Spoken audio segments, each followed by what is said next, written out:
આપણી સાથે આજે મા સ્વામીની પ્રેરણાની સંવાદ શ્રેણીમાં વાર્તાલાપ કરવા માટે પોતાનું જ્ઞાન પીરસવા માટે પરમ પૂજ્ય ધીરજ મુનિ મહારાજ સાહેબ છે. આપને મારા વંદન પ્રણામ નમસ્કાર. મા સ્વામીની સંવાદ શ્રેણીમાં આપનું સ્વાગત છે. આ વખતે એક વિશિષ્ટ વિષય લઈને આવ્યા છીએ. ધર્મનું અંતિમ ચરણ શું અને એ ખ્યાલ કેવી રીતે આવે. ધર્મ માટે આપણે ઘણી વખત ચર્ચા કરીએ છીએ, વિચારણા કરીએ છીએ, પરંતુ માણસ ખરેખર ધાર્મિક છે કે નહીં એ ખ્યાલ કેવી રીતે આવે. તો કોવિડના સમયની અંદર એક વસ્તુની કલ્પના આવી કે બહુ ઓછી વ્યક્તિઓ, ભલે બહારથી વ્યક્તિઓ કરેજિયસ દેખાતી હોય, હિંમતવાળી દેખાતી હોય, પણ બહુ ઓછી વ્યક્તિઓ જોવા મળી કે જે નીડર હતી, નિર્ભય હતી. તો આ વખતનો મા સ્વામીની પ્રેરણાની આ સંવાદ શ્રેણીનો વિષય છે નીડરતા અને નિર્ભયતા. એવા કેટલા વ્યક્તિત્વ આપણે જોયા છે કે જેઓની પાસે કંઈ જ નથી હોતી, સંપત્તિ નથી હોતી, સ્થિતિઓ નથી હોતી, પરિસ્થિતિ નથી હોતી, સમાજમાં કોઈ પોઝિશન નથી હોતી, અને છતાં પણ સુખ, શાંતિ, હળવાશ, પ્રસન્નતામાં એ લોકો જીવી રહ્યા છે. એ લોકોના જીવનમાં આપણને મધુરતા દેખાય છે. અને એવી કેટલી વ્યક્તિઓ દેખાય છે જેની પાસે જીવનમાં જીવવા માટે બધું જ હોય છે, પણ છતાંય કન્ટિન્યુઅસલી આપણે એને હાઈવેમાં જોઈએ છીએ, આપણે એને કોઈને કોઈ જાતના ડરમાં જીવતા જોઈએ છીએ. તો મારા સાહેબ, ખરેખર આ એક એવો વિષય છે જે કોવિડે આપણને શીખવાડ્યો કે ડર અને ભય એ માણસને ખાઈ જાય છે. તો આજે આપના વિચારો જાણવા છે કે ખરેખર આ ડર અને ભય શું છે, એ કેવી રીતે આવે છે, એને કેવી રીતે દૂર કરી શકાય, અને કઈ રીતે એનું ડેવલપમેન્ટ થાય કે જેથી મનુષ્ય પોતાના જીવન દરમિયાન હળવાશ અનુભવી શકે, પ્રસન્નતા અનુભવી શકે, મધુરતા અનુભવી શકે. તો ફરી એકવાર આપનો આભાર માનું છું આ સમાજ શ્રેણીમાં આવવા બદલ. મારો પહેલો પ્રશ્ન છે કે ખરેખર આ ડર અને ભય છે શું? જીવનમાં 7 ભય બતાવ્યા છે. એમાં સૌથી વધારે ભય મૃત્યુનો છે. જેમ કે અકસ્માત ભય, પોઈઝન, કોઈ ઝેર આવી જાય, અગ્નિ જે સર્વશસ્ત્ર છે. પણ એ બધાનું મુખ્ય આધાર બતાવ્યો મૃત્યુ. તો સૌથી પહેલાં નિર્ભયતા આવે તો નિડરતા આવે. નિડરતા છે એ બાહ્ય ગુણ છે કે વ્યવહારિક જીવનમાં એમને ક્યાંય પણ સંબોધન કરવું પડે, ક્યાંય જીવન જરૂરિયાત આવશ્યકતાઓ ઊભી થાય ત્યારે નિડરતા જોઈએ. પણ એ નિડરતાનો પ્રાદુર્ભાવ એટલે કે જન્મ છે એ નિર્ભયતામાંથી. તો જૈન દર્શને અરિહંત પરમાત્માને 7 ભયના તાલણહાર બતાવ્યા.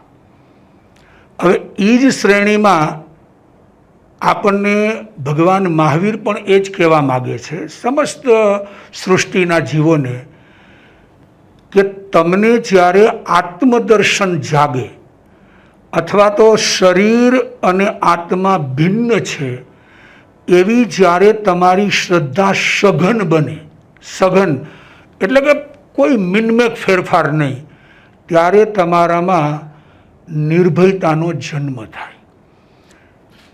હવે ભય શેનો છે કે શરીરની જીજીવિષા, જીવન પ્રિય છે, મરવું નથી. કારણ કે જન્મ કરતાં મૃત્યુની અનંત ગણી વેદના શાસ્ત્રકારો બતાવી. એટલે લોકોના માનસમાં એમ છે કે ભાઈ જન્મ કરતાં મૃત્યુ બહુ રીબાઈને. ત્યારે જૈન દર્શન એમ કહે છે કે તમારું જીવન કેવું પસાર થયું છે, માર્ગાનુસારીના 35 બોલ, ન્યાયપૂર્વક, નીતિપૂર્વક, ચારિત્રવાનપૂર્વક, તો તમને કોઈ ભય જ નહીં લાગે. જાણે કે સર્પ જેમ પોતાની કાચડી છોડે છે અને છોડીને ભાગે છે, કારણ કે એની આંખ ઉપર વીંટળાઈ જાય એટલે સહેજ એને અંધારું લાગે. તો એને એમ થાય કે મને મુક્ત વાતાવરણ મળ્યું. એમ જેને સમજાય છે કે શરીર અને આત્મા અલગ છે, એટલે મૃત્યુનો ભય નીકળી જાય છે, એટલે નિર્ભયતા આવે. હવે નિર્ભયતા આવે, નિડરતા સહજ થઈ જાય, કારણ કે હવે અમને કોઈ અપેક્ષા નથી કે ભાઈ અહીંયા મને માન સન્માન મળશે, મારા પ્રત્યે કેવો ભાવ રાખશે, વિષમતા રાખશે. એને એ છે કે જે સત્ય છે એ સત્યનું મારે ઉચ્ચારણ કરવું છે.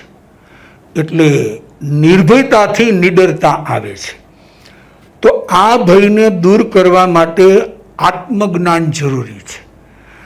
હવે જ્યાં સુધી આત્મજ્ઞાનની કક્ષામાં આપણે ન પહોંચી શકીએ ત્યાં સુધી માનવીય જે ગુણો છે, નીતિમત્તા, નૈતિકતા, ચારિત્રમય જીવનનું ઘડતર, કારણ કે હવે અસત્યનું વર્જન, હવે એને ખબર છે કે મારે કોઈ વિચારપૂર્વક એક શબ્દ બોલવાનો નથી, કારણ કે જે કાંઈ છે એ સત્ય છે, એ સ્પષ્ટ છે. એટલે સ્વાભાવિક એના જીવનમાંથી આપણને નિડરતાની ઝલક દેખાય.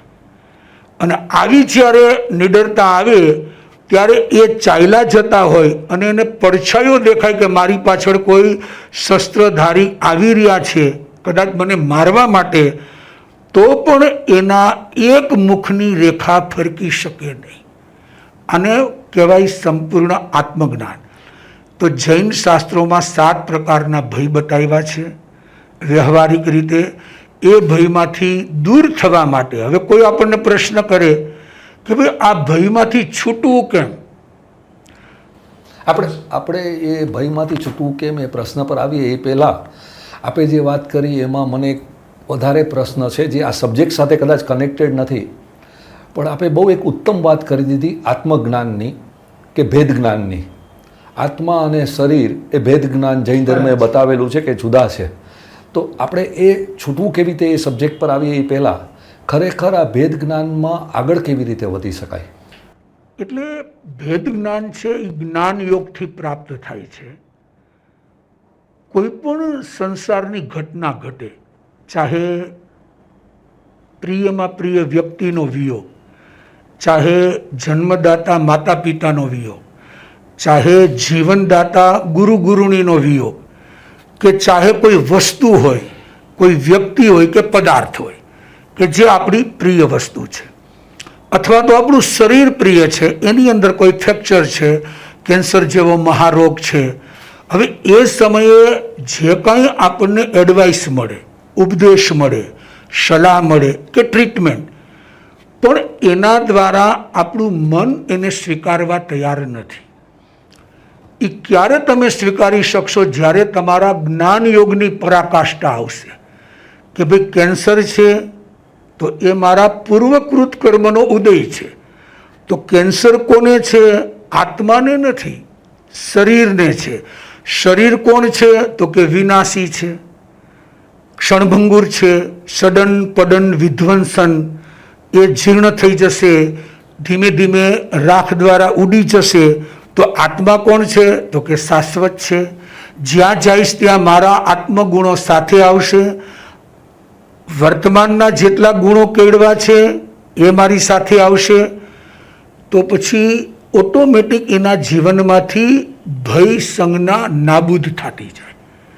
એટલે ભયને દૂર કરવા માટે જૈન ગ્રંથો, હિન્દુ ગ્રંથો અને અન્ય જેટલા કાંઈ ઉપદેશકો છે એમનું લગભગ તારણ એવું નીકળે છે કે જ્ઞાન યોગ છે એ સર્વોપરી છે.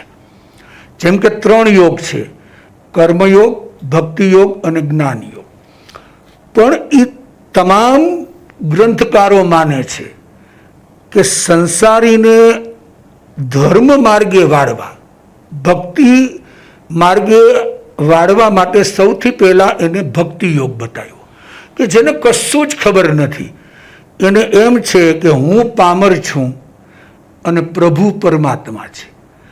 જેમ મીરાબાઈએ ગીતો આખી જિંદગી ગાયા કે મેરે તો ગિરધર ગોપાલા, કે બસ હું પામર છું, એ પરમાત્મા છે.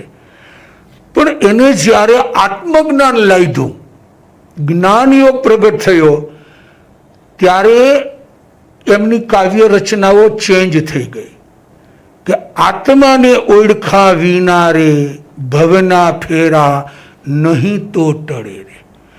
ત્યારે એની પરાકાષ્ઠા આવી કે ભાઈ એ પરમાત્મા નહીં, હું પણ પરમાત્મા છું. હું એટલે કે મારો આત્મા, અને સામે શ્રી કૃષ્ણનો આત્મા પણ પરમાત્મા છે.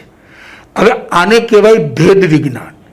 જ્ઞાન યોગ દ્વારા એમ જ્યારે વ્યક્તિને જ્ઞાન યોગ દ્વારા ભેદ વિજ્ઞાન થાય છે એટલે ઓટોમેટિક એનો ભય દૂર થાય. તો એ ક્યારે શક્ય બનશે? જ્યારે આપણા જીવનમાં જ્ઞાન યોગ પ્રગટ થાય.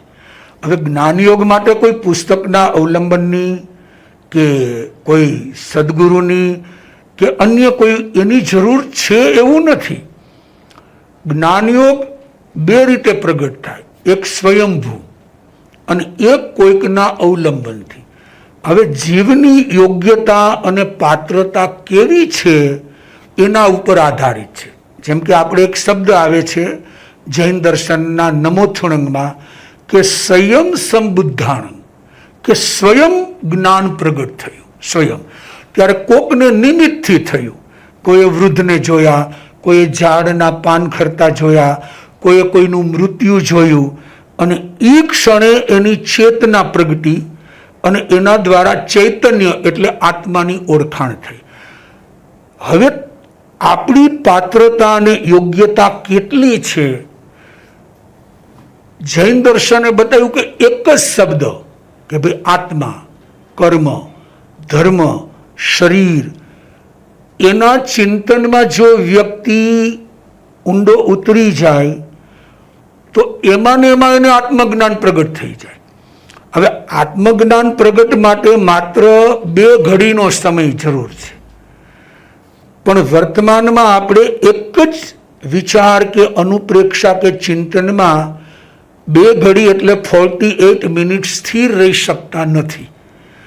એટલે થોડું થોડું ભેગું કરી અને આપણી ચેતનાને આપણે એકત્રિત કરવી પડે છે. હવે આવી ચેતના એકત્રિત થાય એટલે ઓટોમેટિક તમે પ્રત્યેક ક્ષણે, ચાહે જમવા બેઠા, ચાહે સ્નાન કરવા બેઠા, ચાહે વેપાર કરવા બેઠા, ચાહે તમે પૈસા ગણવા બેઠા, ચાહે તિજોરીમાંથી તમે કોઈ આભૂષણ કાઢો છો, પણ પ્રત્યેક ક્ષણે તમારું આત્મજ્ઞાન ચાલુ છે કે આ જળ છે, હું ચેતન છું, આ નાશવંત છે, હું શાશ્વત છું. હવે આ પ્રત્યેક ક્ષણે જેની ચેતના જાગૃત છે તો એનું આત્મજ્ઞાન એને સંપૂર્ણપણે નિર્ભીક બનાવે છે. એટલે સૌથી અગત્યની વાત છે જ્ઞાન યોગની. તો મીરાબાઈ ભક્તિ યોગ, કેટલાક જીવો કર્મયોગને માને છે કે ભાઈ ઉપરવાળાની મરજી પ્રમાણે થાય છે, પણ એ હજી પરાકાષ્ઠા સુધી નથી પહોંચ્યા, તત્વને પામી નથી શક્યા. પણ તત્વને એ જ પામે છે કે જ્ઞાન યોગ. જ્ઞાન યોગ એટલે જ્ઞાની એમ સમજે છે કે મારે કંઈ કરવાનું નથી, જે થવાનું છે એ થવાનું છે. જ્ઞાનીને કંઈ કરવું ન પડે, અજ્ઞાનીને બધું કરવું પડે. બસ આટલો 2 વચ્ચે ડિફરન્સ છે.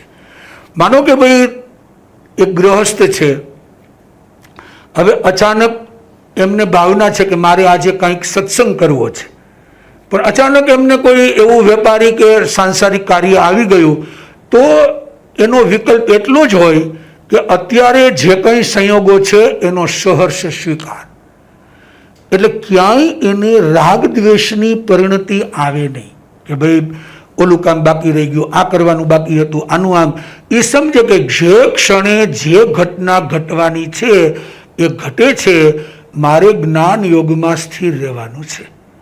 તો આવા જ્ઞાન યોગ દ્વારા વ્યક્તિ સતત, ચાહે ઊંઘમાં હોય તો પણ શ્વાન વૃત્તિ, આપણને એમ લાગે છે કે આ રસ્તા ઉપર કે આપણા ઘરમાં શ્વાન સૂતો છે, એના મુખમાંથી હાંફવાનો અવાજ આવે છે, પણ તમે ગમે એવા દબાતા પગે નીકળો કે ચપ્પલ ન હોય, શૂઝ ન હોય, અને ધીમેકથી પગલાં પાડો તો પણ શ્વાન જાગી જશે. આ એક શ્વાનનો ગુણ છે. એમ આત્મજ્ઞાની સાધક આત્માનો આ ગુણ છે કે દ્રવ્યથી બહારથી લોકોને લાગે છે કે ભર ઊંઘમાં છે, કદાચિત એમના નસકોરા પણ વાગતા હોય, પણ અંદરથી જાગ્રત છે. એક તણખલું ખરે એના મકાનમાં, એના રૂમમાં, તો પણ એ જાગ્રત બની જાય. કારણ કે એ આત્માને ઊંઘ કરાવતા નથી. ઔદારિક શરીર જે શ્રમિત છે એટલે એ ઊંઘની પર્યાય શરીરને સોંપે છે. તો આવું જેનું જાગરણ છે એ સ્વયં પણ આત્મજ્ઞાની બની શકે, સેલ્ફ, અથવા તો કોઈના માધ્યમથી. કદાચ એમની યોગ્યતા એટલી ન પ્રગટ થઈ હોય અથવા એની ચેનલ ન પકડાતી હોય તો કોઈ મહાપુરુષો પાસે જઈ અને એમની પરિસ્થિતિ બતાવે. જેમ કહેવાય છે કે સ્વામી વિવેકાનંદ, તો એમને એક એવો વિકલ્પ કરેલો કે ભાઈ ગુરુજીને આટલું ધ્યાન લાગે છે તો મને કેમ ન લાગે. અને એ સ્વયં મંદિરમાં બેસી અને ધ્યાનની ધારામાં ઉતરી ગયા, પણ એમનું મન ચંચલ હતું. ગુરુએ પણ એક પ્રયોગ કર્યો કે શિષ્યની ભાવના છે સેલ્ફ, તો ભલે એ પોતા દ્વારા પામે, પણ ગુરુ તો જાણકાર હતા કે આમના સંકલ્પ વિકલ્પ ચાલુ છે, અને જો વધુ સમય સંકલ્પ વિકલ્પ ચાલશે તો કદાચ આમને ધ્યાન પ્રત્યે, આત્મજાગરણ પ્રત્યે કદાચિત એનું મન ઉઠી પણ જાય કે ભાઈ આટલી બધી મેં મહેનત કરી, અરુચિ થઈ જાય કે ભાઈ આટલો શ્રમ કર્યો તો હવે મારે આમાં કંઈ જવું નથી.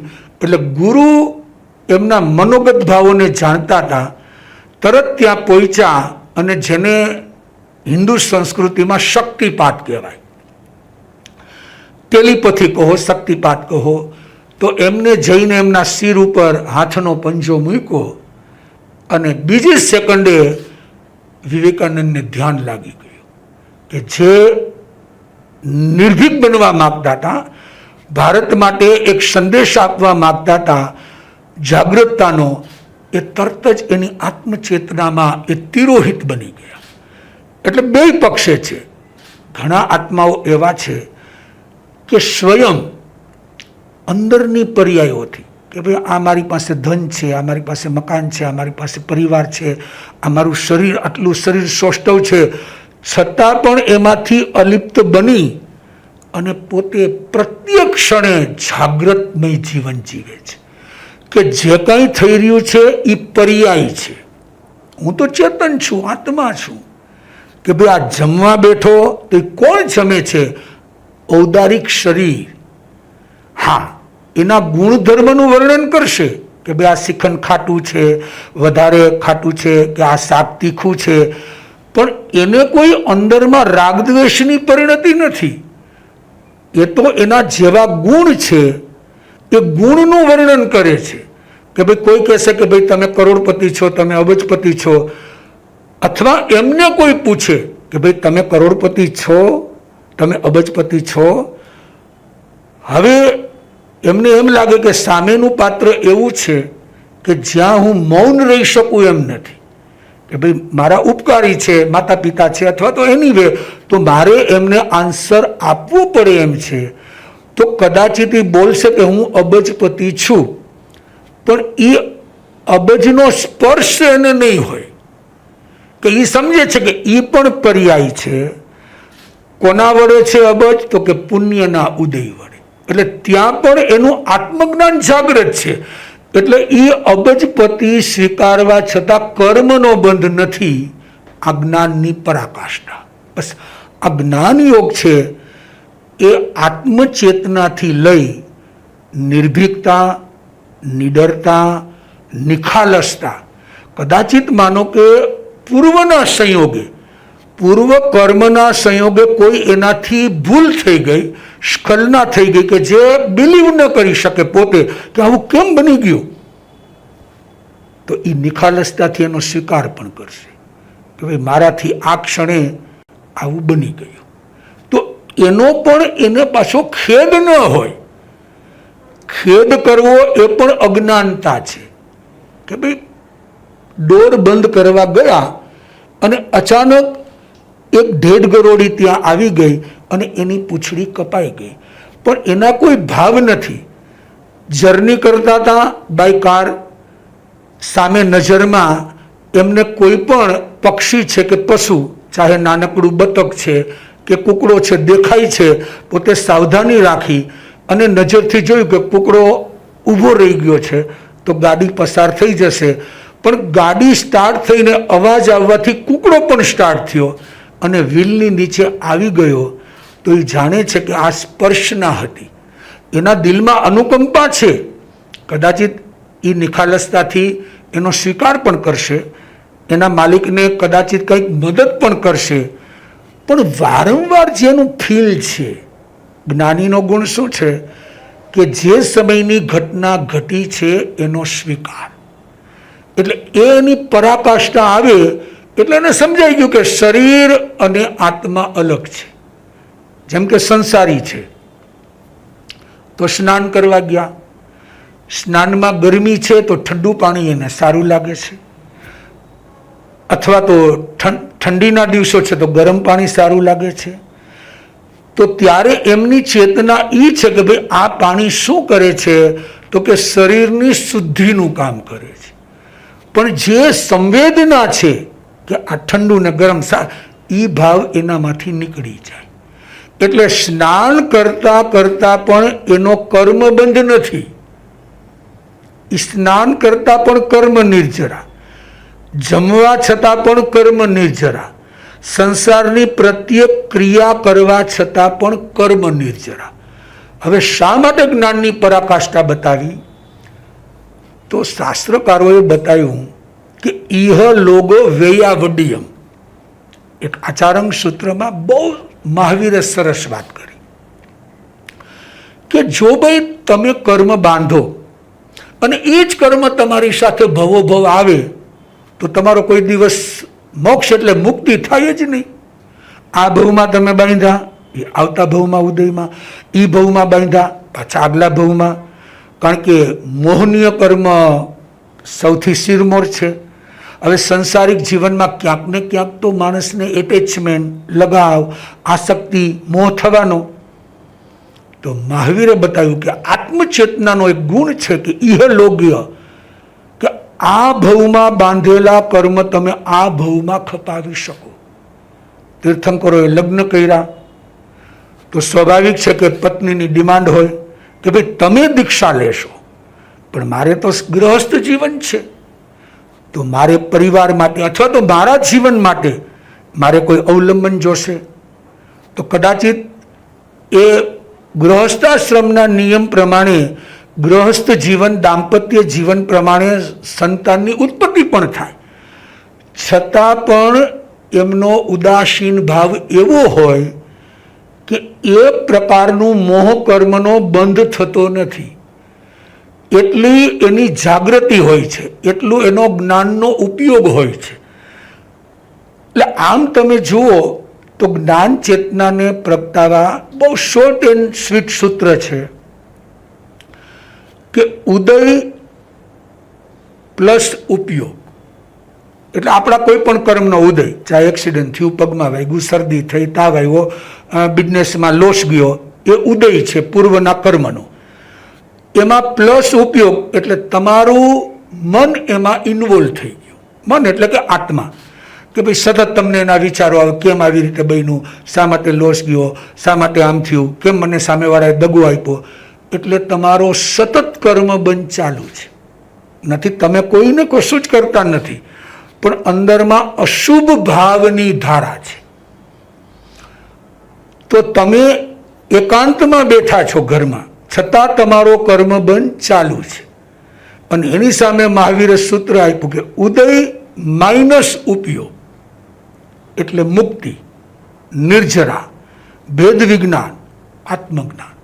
કે તમારો ઉદય આવ્યો, જેમ કે ભાઈ તમે કોઈ પણ એક હોલમાં, રૂમમાં બેઠા છો, એસી ચાલુ છે, પંખા ચાલુ છે, ઠંડક છે, અને અચાનક ઇલેક્ટ્રિસિટીમાંથી લાઈટ ગઈ. પણ તમારું મન જ એવું સ્ટેબલ થઈ ગયું હોય કે નથી તમને ઠંડીનો સ્પર્શ, નથી ગરમીનો સ્પર્શ, એટલે એ 2 મિનિટ લાઇટ જવા છતાં પણ તમને કર્મબંધ નથી, અને 2 મિનિટ પછી લાઇટ આવવા છતાં પણ એમાં આસક્તિ નથી, એટલે એમાંય કર્મબંધ નથી. તો એક જ સૂત્ર છે કે ઉદય માઇનસ ઉપયોગ. જે કંઈ ગૃહસ્થ જીવન છે કે સાધક જીવન છે, ચાહે ભલે સાધુ હોય, તો એનું લક્ષ્ય એક જ હોય કે ઉદય જે છે એમાં મારે ઉપયોગ, એટલે મારા ભાવને ઇન્વોલ્વ કરવા નથી. માન સન્માન મળે કે ન મળે, સાધુ હોય તો ગોચરી પાણી મળે અથવા ન મળે, અથવા તો કોઈ શ્રાવક અથવા અનુયાયી ઉપાસક એમની વાતનો સ્વીકાર કરે અથવા ન કરે, કે અથવા તો શિષ્યાઓ એની આજ્ઞાનું પાલન કરે અથવા ન કરે, તો બધી સ્થિતિમાં જેનું મન સમાન છે, સમાન એટલે કે જેને આપણી ભાષામાં કે જ્ઞાતા દ્રષ્ટા, તટસ્થ સાદી ભાષા, કે એ જોવે છે કે આ ઉદય છે પણ મારે એમાં ઇન્વોલ્વ થવાનું નથી. બહુ સરસ. મને લાગે છે કે એક પ્રશ્નના જવાબમાં મને જે શીખવા મળ્યું એ ભેદ જ્ઞાનથી માંડીને જ્ઞાતા દ્રષ્ટા, તટસ્થ ભાવ કે અલિપ્ત ભાવ સુધી તમે લઈ ગયા, અને ત્યાંથી તમે જે જાગૃતતા સજાગતાની વાત કરી અને નિદ્રા વિજેતા ડુંગરસિંહ મહારાજ સાહેબના દર્શન પણ કરાવી દીધા, બરાબર છે. અને એનાથી આગળ વધીએ તો મારા મા સ્વામી જય વિજયાબાઈ માસાજીથી કહેતા હતા હંમેશા કે ધ્યાનના છેલ્લા જે 2 પ્રકાર છે, એક છે ધર્મ ધ્યાન, એટલે એની ડેફિનેશનમાં ધર્મ ધ્યાન એટલે પરિસ્થિતિનો સ્વીકાર ભાવ, અને શુક્લ ધ્યાન એટલે પરિસ્થિતિ ઉપર પ્રભુત્વ. આ બધી વાત એક શોર્ટમાં એક પ્રશ્નના જવાબમાં આપે કરી દીધી. બહુ સરસ. This is one of the most wonderful thing to happen. આપણે હવે ભય અને ડર પર આવીએ તો આ ભય છે એ કાલ્પનિક વસ્તુ છે કે રિયલ વસ્તુ છે? એટલે ભય છે ને એ શું છે કે વ્યક્તિનું ઘડતર જે છે એ નાનપણથી એવું છે કે ચાહે પેરેન્ટ્સ એટલે કે માતા પિતા, હવે દરેક માતા પિતા તો બની જાય છે, પણ એ માતા પિતા બનવાને લાયક છે કે નહીં એની પોતાને ખબર હોતી નથી. હવે ખબર નથી હોતી એટલે શું થાય છે કે અનુશાસન નથી કરી શકતા, અને પુણ્ય પણ એવા હોતા નથી. કારણ કે જૈન શાસ્ત્ર બતાવે છે પ્રજ્ઞાપના સૂત્રમાં કે શ્રાવક એટલે સંસારી 5મું ગુણસ્થાન, સાધનાના જે સ્ટેપ છે 14 ગુણસ્થાન, એ પગથિયામાં 5મું પગથિયું છે શ્રાવકનું. તો એના માટે બતાવ્યું કે ભાઈ આદય નામ કર્મનો ઉદય, 5મા ગુણસ્થાને, એટલે સંસારી શ્રાવકને કે જે વચન બોલે એને કોઈ ઉથાપી શકે નહીં, ચાહે પછી ઘરમાં હોય, પરિવારમાં હોય, કુટુંબમાં હોય, નગરમાં હોય, રાષ્ટ્રમાં હોય કે દેશમાં, એ જે પણ બોલે એ દરેક લોકો એનો સ્વીકાર કરે. હવે દરેકનું પુણ્ય આ પ્રકારનું છે નહીં, એટલે શું થાય છે કે બચપનથી એક ભય ભ્રામકતા જેને કહેવાય ઊભી કરવામાં આવે કે ભાઈ તું સૂઈ જા, નહીંતર હમણાં ભૂત આવશે કે લાઈન આવશે કે કોઈ પણ માધ્યમ, એટલે બાલ માનસમાં એક ભયનું સામ્રાજ્ય પેદા થાય છે. હવે એ અજ્ઞાનતા જ છે, અને પ્રાય કરીને દરેકના જીવનમાં આ વસ્તુ હોય છે કે ભાઈ આ શેરીમાંથી નીકળતા નહીં, ત્યાં ખીજડા ઉપર મામા થાય છે, તમે જશો તો તમારી બોછી પકડશે, આમ કરશે, અથવા તો આ બાજુ જશો તો આમ. એટલે વારંવાર એ વિચારોને કારણે હવે જેમ શિવાજીનું ઘડતર જીજાબાઈ દ્વારા, કે ભાઈ એમને પહેલેથી એવું ઘડતર કર્યું કે ભાઈ તારે તો આ ભારતને બચાવવાનો છે, આઝાદ કરવાનો છે, તારે ગમે એવો માતબર શત્રુ હોય તારે લડવાનું છે, એટલે એની માનસિકતા અલગ થઈ ગઈ. હવે એમ ભય છે એ ઘણો ખરો કાલ્પનિક છે, પણ જ્ઞાન નથી ને એટલે વ્યક્તિ એનો ભેદ સમજી શકતો નથી. હવે એવી જ રીતે મૃત્યુનો ભય કોઈ આપણને દેખાવે કે ભાઈ આ તો બહુ ભયાનક છે, સહન નહીં કરી શકો આમ, એટલે આપણું મન ચંચળ બને છે. તો ભય કહો, ડર કહો, એ બધા પર્યાયવાચી શબ્દો છે. હવે ભયને દૂર કરવા માટે વ્યવહારિક ભયને દૂર કરવામાં આવીએ, પણ મારે એ પહેલાં એક પ્રશ્ન પૂછવો છે. જે આપે કહ્યું કે ઘરમાંથી ભયની શરૂઆત થાય છે, બરાબર છે, નાનું બાળક હોય એને. પણ જ્યારે હું ધર્મને જોઉં છું, જૈન ધર્મ હોય, હિન્દુ ધર્મ હોય કે કોઈ પણ ધર્મ હોય, આપણે કોઈ ધર્મની, જૈન ધર્મની વાત કરતા કોઈ પણ ધર્મ, ત્યારે બે શબ્દ કન્ટિન્યુઅસલી બોલવામાં આવે છે. એક શબ્દ છે પાપ, બીજો શબ્દ છે પુણ્ય. અજયભાઈ આમ કરશો તો પાપ લાગશે એટલે મને ડરાવવામાં આવે છે. અજયભાઈ સારું કામ કરશો તો પુણ્ય મળશે એટલે મને પ્રલોભન આપવામાં આવશે. આમ કરશો તો તમે નરકમાં જશો એટલે ડરાવવામાં આવે છે. આમ કરશો તો સ્વર્ગમાં જશો એટલે મને પ્રલોભન આપવામાં આવે છે. એટલે કેટલીક વાર બાળકની વાત છોડી દો કે માતાને એનો કંટ્રોલ રાખવાનો હોય છે, એટલે કે એ બહાર રખડવા ન માંડે ને રાતના ખોવાઈ ન જાય એટલા માટે કે બહાર જઈશ તો તને ભૂત ઉપાડી જશે. પરંતુ ધર્મની અંદર જે પાપ અને પુણ્યનું ડર અને પ્રલોભન બતાવવામાં આવે છે, નર્ક અને સ્વર્ગનું ડર અને પ્રલોભન બતાવવામાં આવે છે, તો ખરેખર એ ધર્મ ગણાય ખરો? એટલે એકચ્યુઅલી શું છે કે ભારતની જે સંસ્કૃતિ છે એમાં પ્રભુત્વ ધર્મગુરુઓનું છે, કોઈ પણ ધર્મ ઉપર.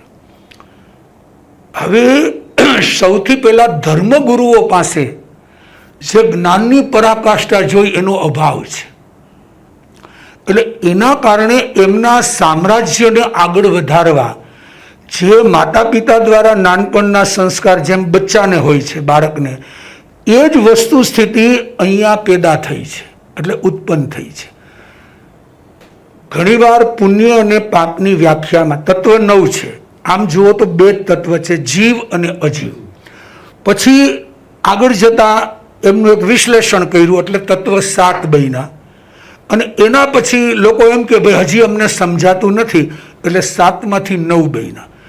પણ વસ્તુ 2 જ છે સમગ્ર વિશ્વમાં, જીવ અને અજીવ. હવે જીવ તત્વ કદી અજીવ ન બને. કોઈ એમ કે હું આને ચકલી બનાવી દઉં, કોઈ કહેશે કે હું એને પાતાળ લોકમાં મોકલી દઈશ, કોઈ કહેશે હું એને નરકમાં મોકલી દઈશ. તો જીવમાંથી કોઈ દિવસ કોઈ અજીવ બનાવી શકે નહીં, અને અજીવને કોઈ જીવ ન બનાવી શકે. કોઈ કહેશે ભાઈ આ ટેબલમાંથી હમણાં હું કોઈનો જન્મ કરાવી દઉં, એ પોસિબલ નથી. એટલે 2 જ તત્વો ઉપર છે. પણ આપણી મોટામાં મોટી ક્ષતિ એ છે કે દરેકની પાસે જ્ઞાનનો અભાવ છે.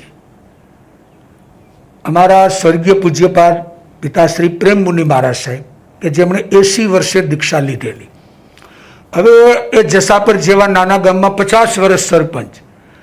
તો ઘણી વખત શેરડીની સિઝનમાં શેરડીનો રસ પીલાય, પછી ગોળ હોય, સ્વાભાવિક સરપંચ હોય એટલે એમને નોતરું મળે, નિમંત્રણ મળે. તો એ જ્યારે જતા હોય તો એમને કોટ પહેરેલો હોય. હવે કોટના ખિસ્સાની અંદર સૂડી પણ હોય, સોપારી હોય, એક ખાનામાં તમાકુની ડબ્બી હોય, એકમાં સિગરેટ હોય, એકમાં બીડી હોય, એકમાં બજરની ડબ્બી હોય. હવે અમે બધા નાના, તો અમે કહી કે આ મહેમાનને કોઈ દિવસ ઘરમાં અમે બીડી પીતા જોયા નથી, એ કોઈ દિવસ ના ન પાડે કે બીડી ન, પણ એમનો એક આદય નામ કર્મ કે ભાઈ અહીંયા આવ્યા છીએ તો બીડી નહીં પીવાય, બીડી પીવે છે નદીએ જવું પડશે. તો પછી મેં કીધું ઘરમાં કોઈ પીતું નથી મહેમાન, અને આ ખિસ્સામાં કેમ બધું રાખે છે? પછી અમે જોયું કે જ્યાં વાડીએ ગયા અથવા તો પંચાયતની ઓફિસમાં ગયા, ભાઈ અમલદારો આવ્યા, અંગ્રેજી યુગ, તો એને ખબર હોય કે આ સિગરેટ પીવે છે, એમને એ પોતાના જેબમાંથી સિગરેટ આપે. એ અમલદાર સિગરેટ પીવે એટલી વારમાં એની વાતચીત કરી લે, ભાઈ અહીંયા સ્કૂલ કરવાની છે, અહીં કૂવો કરવાનો છે, અહીંયા ચબૂતરો કરવાનો છે, આ જગ્યા ફાળવવાની છે, અને આ કાગળમાં સહી કરવાની છે.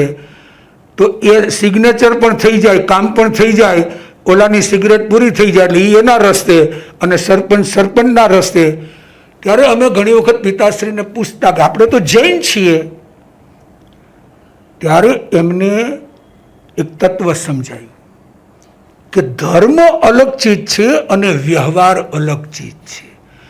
આ છે વ્યવહાર છે, આ ધર્મ નથી. આપણે જૈન છીએ એટલે આપણે આવું ન કરાય, પણ મારે તો જૈન છું એ પછી છે. પેલા મને સમાજે ક્યાં બેસાડ્યો? સરપંચ પદે. તો સરપંચની જવાબદારી શું? ગામની સુધારણા, ગામની ચોખ્ખાઈ, સ્વચ્છતા, સેવા. તો અને કાં મારે એ ડ્યુટી છોડી દેવી જોઈએ, અને કાં મારે એ ડ્યુટીનું પાલન, કે ભાઈ ડ્યુટી ઇઝ બ્યુટી. એટલે અમને કહેતા કે દીકરા આ બધું છે ને અલગ છે. એ બીડી પીવાથી મને પાપ નથી લાગતું, કારણ કે એ વ્યક્તિ પાસે હજી સમજણ નથી ધર્મની, કે આમાં અગ્નિકાયના જીવ છે. ત્યારે આપણા ધર્મગુરુઓ શું આગ્રહ રાખે છે? કે આ બધું પાપ છે. એટલે સમાજની અંદર શું થયું કે ધર્મ તત્વ એક બાજુ ચાલ્યું ગયું, અને ધર્માભાસ, આપણી ચોખ્ખી ભાષામાં કહી તો દંભ, એટલે ધાર્મિકતા છે, ધર્મ નથી. પરદેશના લોકો આવે છે ઇન્ડિયામાં તો તરત એને થશે બહુ ડર્ટી છે, બહુ ગંદકી છે, લોકો આપણને સમજી શકતા નથી. તો એમની પાસે વ્યવહારિક ગુણો છે, માનવતાના, ચોખ્ખાઈ રાખવી, સ્વચ્છતા રાખવી, ઈમાનદારી રાખવી, જે કાંઈ વહીવટ થાય ચોખ્ખો રાખવો. ત્યારે ભારતમાં શેરીએ શેરીએ, ગલીએ ગલીએ ધર્મ હોવા છતાં, એટલે ધર્મ એટલે કે ધાર્મિકતા, એના કારણે આપણે એને વ્યવહારમાં વણી શકતા નથી. એટલે આપણે જે સાંભળ્યું છે કે આનાથી નરક થશે, આનાથી સ્વર્ગ થશે, તો આ એક પ્રકારની ધાર્મિકતા છે. ધર્મ સુધી કોણ પહોંચી શકે? તો એક સરસ આચાર્ય ઉમાસ્વાતીજીએ વાત કરી. 14મી સદીમાં તત્વાર સૂત્રની રચના કરી, અને બહુ શોર્ટ એન્ડ સ્વીટ, 15 અક્ષર, 20 અક્ષર, 22 અક્ષર, એટલું એક નાનકડું સૂત્ર, અને એના ઉપર બધો સાર આવી જાય. તો એમાં એક નાનકડું એને સૂત્ર આપ્યું કે વથુ સહાવો ધમ્મો. કે ભાઈ ધર્મ એટલે શું? તો કે જે વસ્તુનો જે સ્વભાવ, એનું નામ ધર્મ. કે ભાઈ તમે બરફનો સ્પર્શ કરો તો ઠંડક મળશે, કારણ કે એનો સ્વભાવ ઠંડકનો છે. તમે પ્રાઇમસ છે, ગેસ છે, અગ્નિનો ચૂલો, એને ટચ કરશો તો ઉષ્ણતા લાગશે, તો એનો સ્વભાવ ઉષ્ણતાનો છે. તો ધર્મ એટલે શું? કે જે તમારા આત્માનો સ્વભાવ. હવે કોઈ કહેશે આત્માનો સ્વભાવ શું? તો કોઈ કહેશે જ્ઞાતા દ્રષ્ટા બનવું. તો કે ભાઈ એ તો એના ગુણ છે, એ ધર્મ નથી. ધર્મ શું? તો કે સમત્વ યોગ. જે પરિસ્થિતિ છે, સારી છે કે નરસી છે, પોઝિટિવ છે કે નેગેટિવ છે, યોગ્ય છે કે અયોગ્ય, એમાં જે વ્યક્તિ એને માત્ર જોવું કે જાણવું એમ પણ નહીં, પણ જાણે કે એનો સ્વીકાર સહજ ભાવે, એટલે એ સમતા, એ ધર્મ છે. લોકો મંદિરે જાય છે, ઉપાશ્રય જાય છે, અથવા તો ચર્ચમાં જાય છે, મસ્જિદમાં જાય, તો લોકો ધર્મ માટે બધું કરવા તૈયાર છે, પણ ધર્મ કરવા તૈયાર નથી. એટલે મા સ્વામી જેમ કહેતા હતા ને કે ધર્મ કરતા ધર્મમય જીવન જીવવું. હવે જ્યારે મા સ્વામીની પ્રેરણાથી ભાઈ ધર્મમય જીવન એટલે શું? કે માનો કે બે પાર્ટી ઝઘડે છે, કે ભાઈ પોતાની ચોઈસ પ્રમાણે. હવે એ વખતે કોઈ એને જઈને કહેશે કે ભાઈ જેનું ભાગ્ય હશે એને મળશે, પણ તમે અત્યારે ધર્મમય જીવન જીવો, આ છોડી દો. તો લોકો એ સ્વીકારવા તૈયાર નથી. એટલે એ શું કહેશે કે ધર્મ માટે અમારે જે કરવું પડશે, કદાચ મરવું પડે તો મરવા, પણ ધર્મ કરવા તૈયાર નથી. સમગ્ર સૃષ્ટિમાં અત્યારે તમે જોશો તો યુક્રેન અને રશિયા, અથવા તો કોઈ પણ પહેલું વિશ્વયુદ્ધ, બીજું વિશ્વ, હવે આમાં એનું જો તમે તારણ કાઢશો તો એટલું જ નીકળશે કે એ લોકો કોઈને કોઈ ધર્મને તો માનતા જ હશે, પછી જે દેશના, પણ એ ધર્મમય જીવન જીવવા તૈયાર નહોતા, એટલે આ યુદ્ધ થાય. જો એ લોકો એમ કહેશે કે અમારે જે ધર્મ પાળતા હોય, ચર્ચનો પાળતા હોય, ક્રિશ્ચન, એની વે, હવે કહે છે અમારા આ ભગવાન કે પ્રભુ કે ગોડ જે કહે છે એ પ્રમાણે કરવાનું, એટલે ઓટોમેટિક શાંત પડી ગયા, પ્રશ્ન જ ન ઊભો થયો. જેમ કે તમે રોડ ઉપર જાઓ છો, તમે સ્કૂટર ઉપર છો, સામેથી એક કાર આવે છે, તમે પણ રોંગ નથી, સામેવાળા પણ રોંગ નથી, પણ કોઈ તમારો ઉદય આવી ગયો કે એમની કાર તમારા સ્કૂટર સાથે જરાક ટચ થઈ, નથી તમારા સ્કૂટરને કોઈ ઈજા થઈ, ડેમેજ થયું નથી એની કારને, હવે તમે બેઠા છો એમને એમ, એ એમની સીટ ઉપર છે. હવે જુઓ, તમારો ઉદય હશે પૂર્વનો તો એ કારમાંથી બહાર નીકળશે. એ કેમ ધ્યાન નથી રાખતા? જો કોઈને ઈજા નથી, કોઈને ડેમેજ, પણ તમારા કર્મનો ઉદય છે એટલે એ બહાર નીકળશે, 5 માણસોને ભેગા કરશે કે ભાઈ જો મને લીસોટો પડ્યો છે. હકીકતમાં લીસોટો પડ્યો નથી, પણ એ કે ભાઈ તો મેં લૂઈ નાખ્યો, એમ ગમે એમ કરી અને સાબિત કરવા મહેનત કરશે. હવે એ વખતે તમારો ઉદય છે એવું જો તમારી પાસે ત્યાં રોડ ઉપર તત્વજ્ઞાન હશે તો તમે કહેશો ભાઈ કેટલો ખર્ચો થશે, તારે કલરનો પીછો મારવો છે અથવા ગોબો ઉપાડવો છે, શું કરવું છે? એ કે 500 રૂપિયા. ભાઈ આલે 500, એટલે 1 સેકન્ડમાં ચેપ્ટર ક્લોઝ.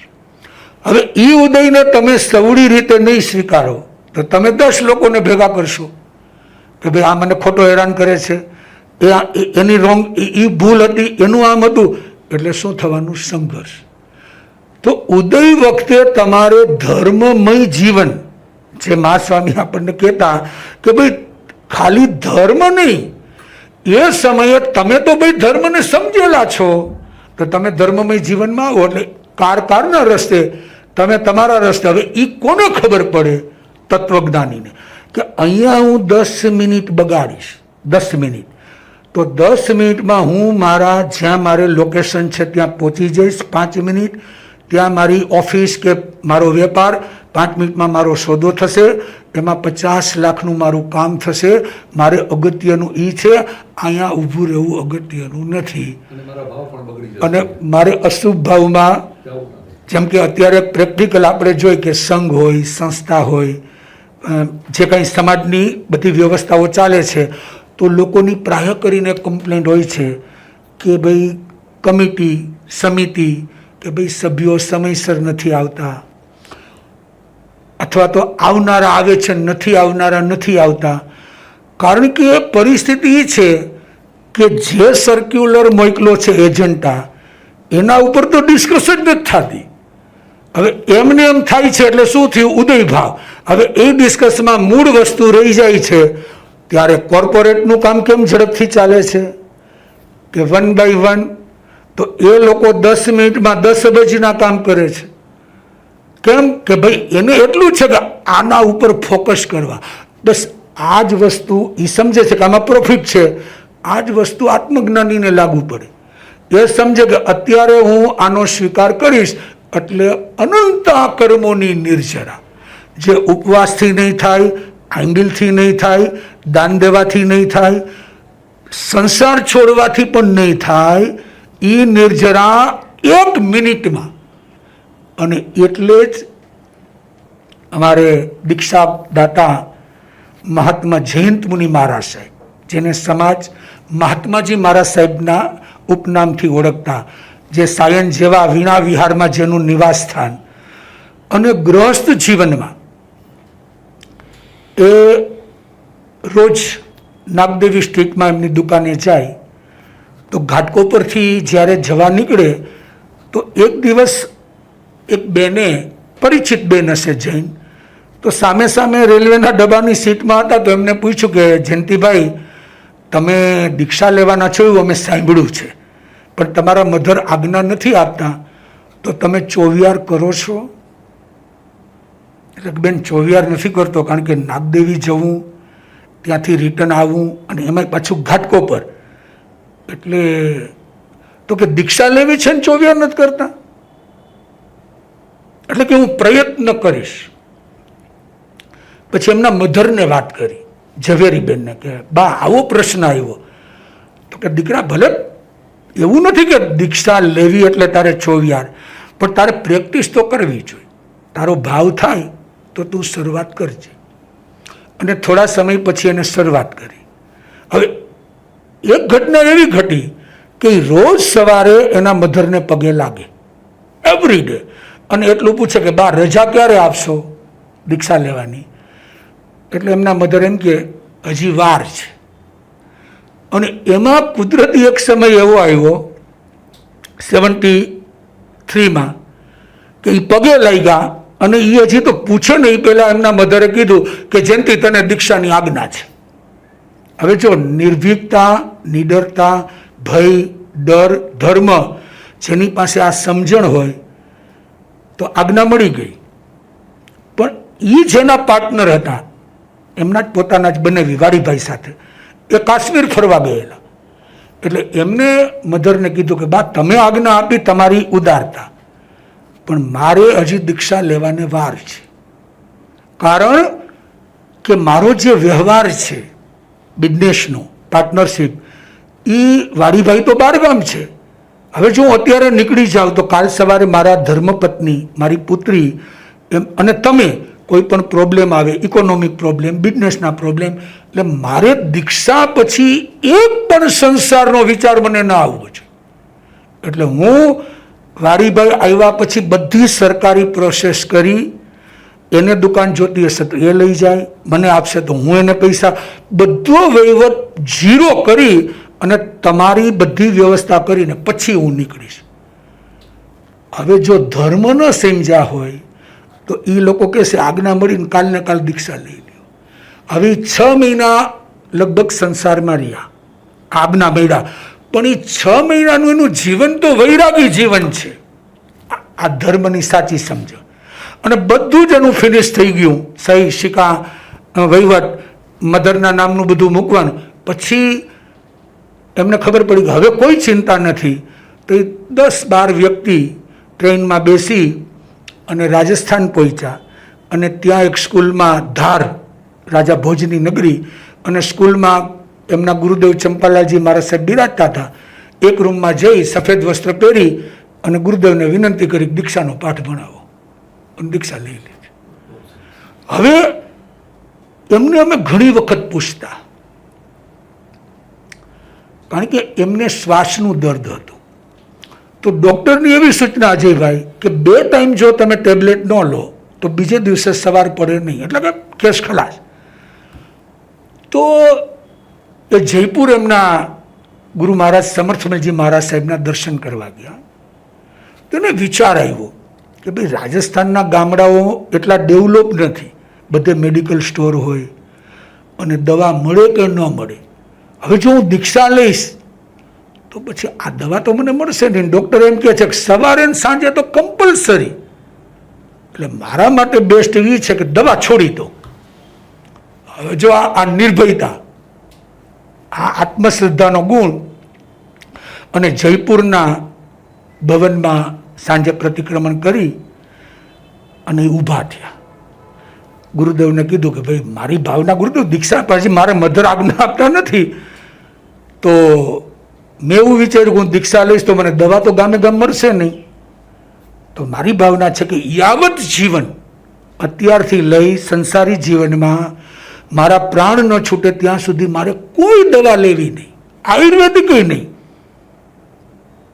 હવે ગુરુ પણ સમર્થ, એને જોયું કે ભાઈ આત્મા ઊંચો છે, નહીતર ગુરુએ પણ વિચારવું પડે કે સામેવાળો ઉપવાસ ઘણા માગે કે આજે પાખી છે મારે ઉપવાસ કરવો છે.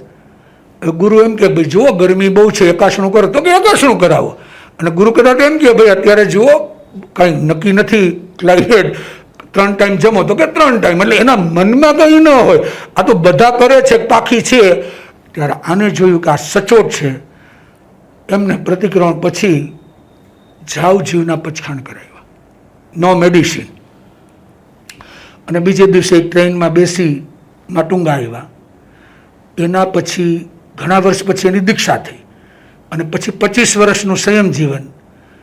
પણ એને નખમાં રોગ નહીં. 20 કિલોમીટર 25 કિલોમીટરનો વિહાર કરી શકે.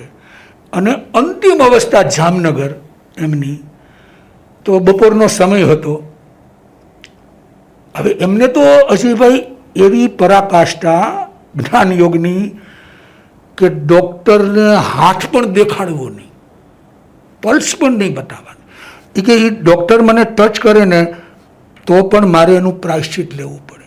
એટલે એટલી મારી શરીરની આસક્તિ છે એટલે મારે એ પણ નહીં કરવાનું. તો બસ બપોરના એમને કીધું કે ભાઈ હવે મારો સમય આવી ગયો છે, પણ હવે ત્યાં તો શરીર થોડું બોડી હોય એટલે નાના સાધુઓ ઉપાડી ન શકે, તો સંસારીને તો ટચ કરવા ન દેતા, એટલે ઘસાતા ઘસાતા એ રૂમમાંથી હોલમાં આવ્યા એમને આસન ઉપર, અને આવી અને સ્થિર બેસી અને કીધું ભાઈ બધા અરે મારા ખમતખામણા છે આ ભવના, બસ હવે મારી યાત્રા પૂર્ણ થવાની તૈયારી છે. અને 10 મિનિટમાં કામ પૂરું થઈ ગયું, એમને એમ જાગ્રત અવસ્થા. તો આ નિર્ભીકતા અને નિડરતા કે જેને મૃત્યુનો ભય નહીં, અને દીક્ષા લીધા ત્યારથી 4 જ કલાક નિદ્રા કરવાની. સુવામાં 11 વાગે ક્યારેક કોઈ દર્શનાર્થી આવે કે કોઈ સત્સંગ ચાલતો હોય, પણ ઉઠવામાં રાઈટ 2 વાગે, દિવસના સુવાનું નહીં, અને રાઈટ 2 વાગે. હવે એને તત્વ કેવું પામ્યું કે મારે તો સાવ અલિપ્ત જીવન જીવવું છે. એમના પરિવારજનો પૂછે કે કંઈ કરવા જેવું, કંઈ આદેશ, બસ ધર્મ ધ્યાન, કે ભાઈ ક્યાંય સંસ્થામાં લખાવા જેવું, તો કે હું આ બધામાંથી મુક્ત છું. આવું પરાકાષ્ઠમય જીવન.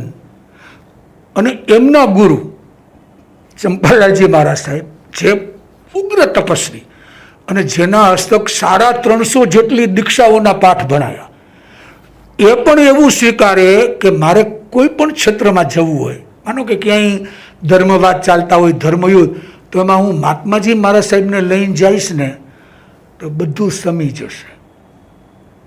ગુરુ પણ એ રીતે સ્વીકારે કે આ હશે તો બધું શાંત પડી જશે. તો આનું કારણ શું? શુભ ભાવ. એટલે મા સ્વામીની તમે જો અંતિમ પર્યાય એટલે ઔદારિક શરીરની અથવા અંતિમ અવસ્થા, અમે તો માત્ર એમના ફોટોગ્રાફના માધ્યમથી નિરીક્ષણ કરેલું, પણ એ વખતની એના ચહેરા ઉપરની જે આભા, જેમ તીર્થંકરોની પાછળ એક આભા મંડળ હોય, એમ તમે એની સ્થિતિ જોશો ને તો જેને આપણે કહીએ ને સહજ અવસ્થા, સહજ.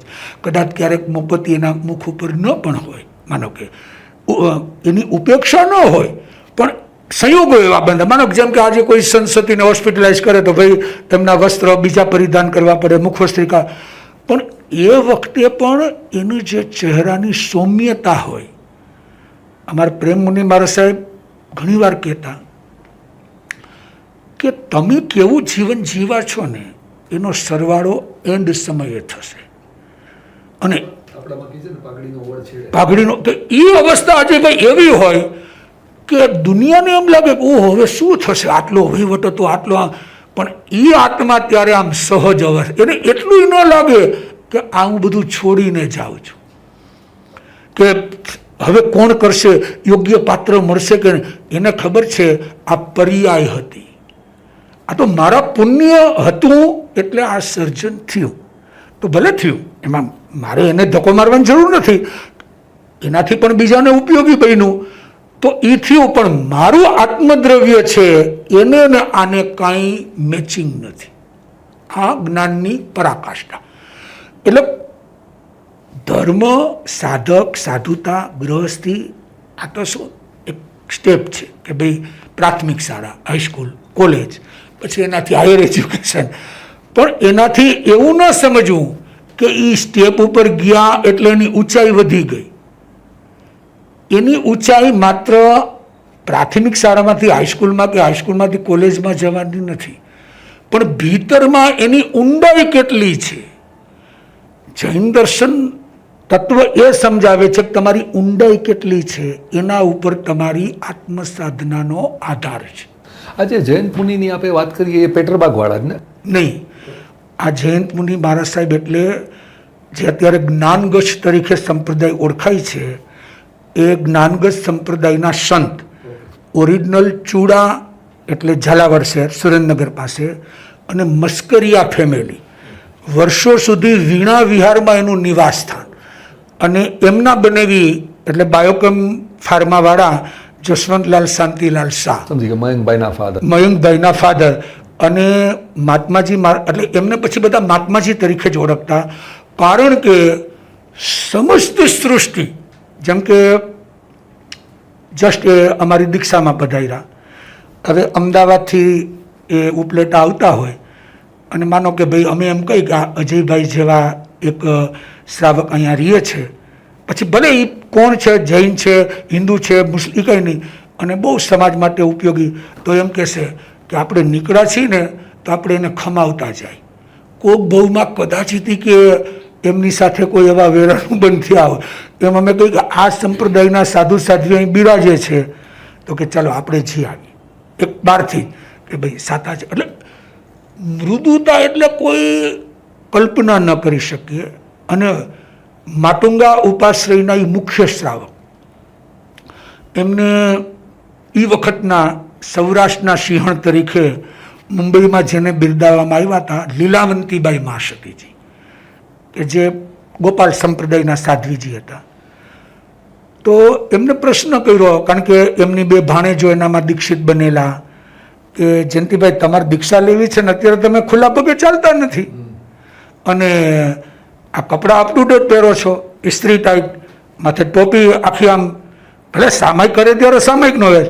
એમને શું જવાબ આપ્યો કે મહાસતીજી, મેં દીક્ષા લીધી નથી, મારા ભાવ છે, મારા મધર આજ્ઞા આપશે, પણ અત્યારે હું સંસારી છું, મારા પિતાની ગેરહાજરી છે, બહેનોના લગ્ન વ્યવહાર કરાવવો મોટાભાઈ તારીખે મારી ફરજ છે, તો મારે પણ મારા વ્યવહાર ધર્મ પ્રમાણે રહેવું જોઈએ, અને દીક્ષા લઈશ ત્યારે ચપ્પલ શું, જે છોડવાનું હશે એ બધું.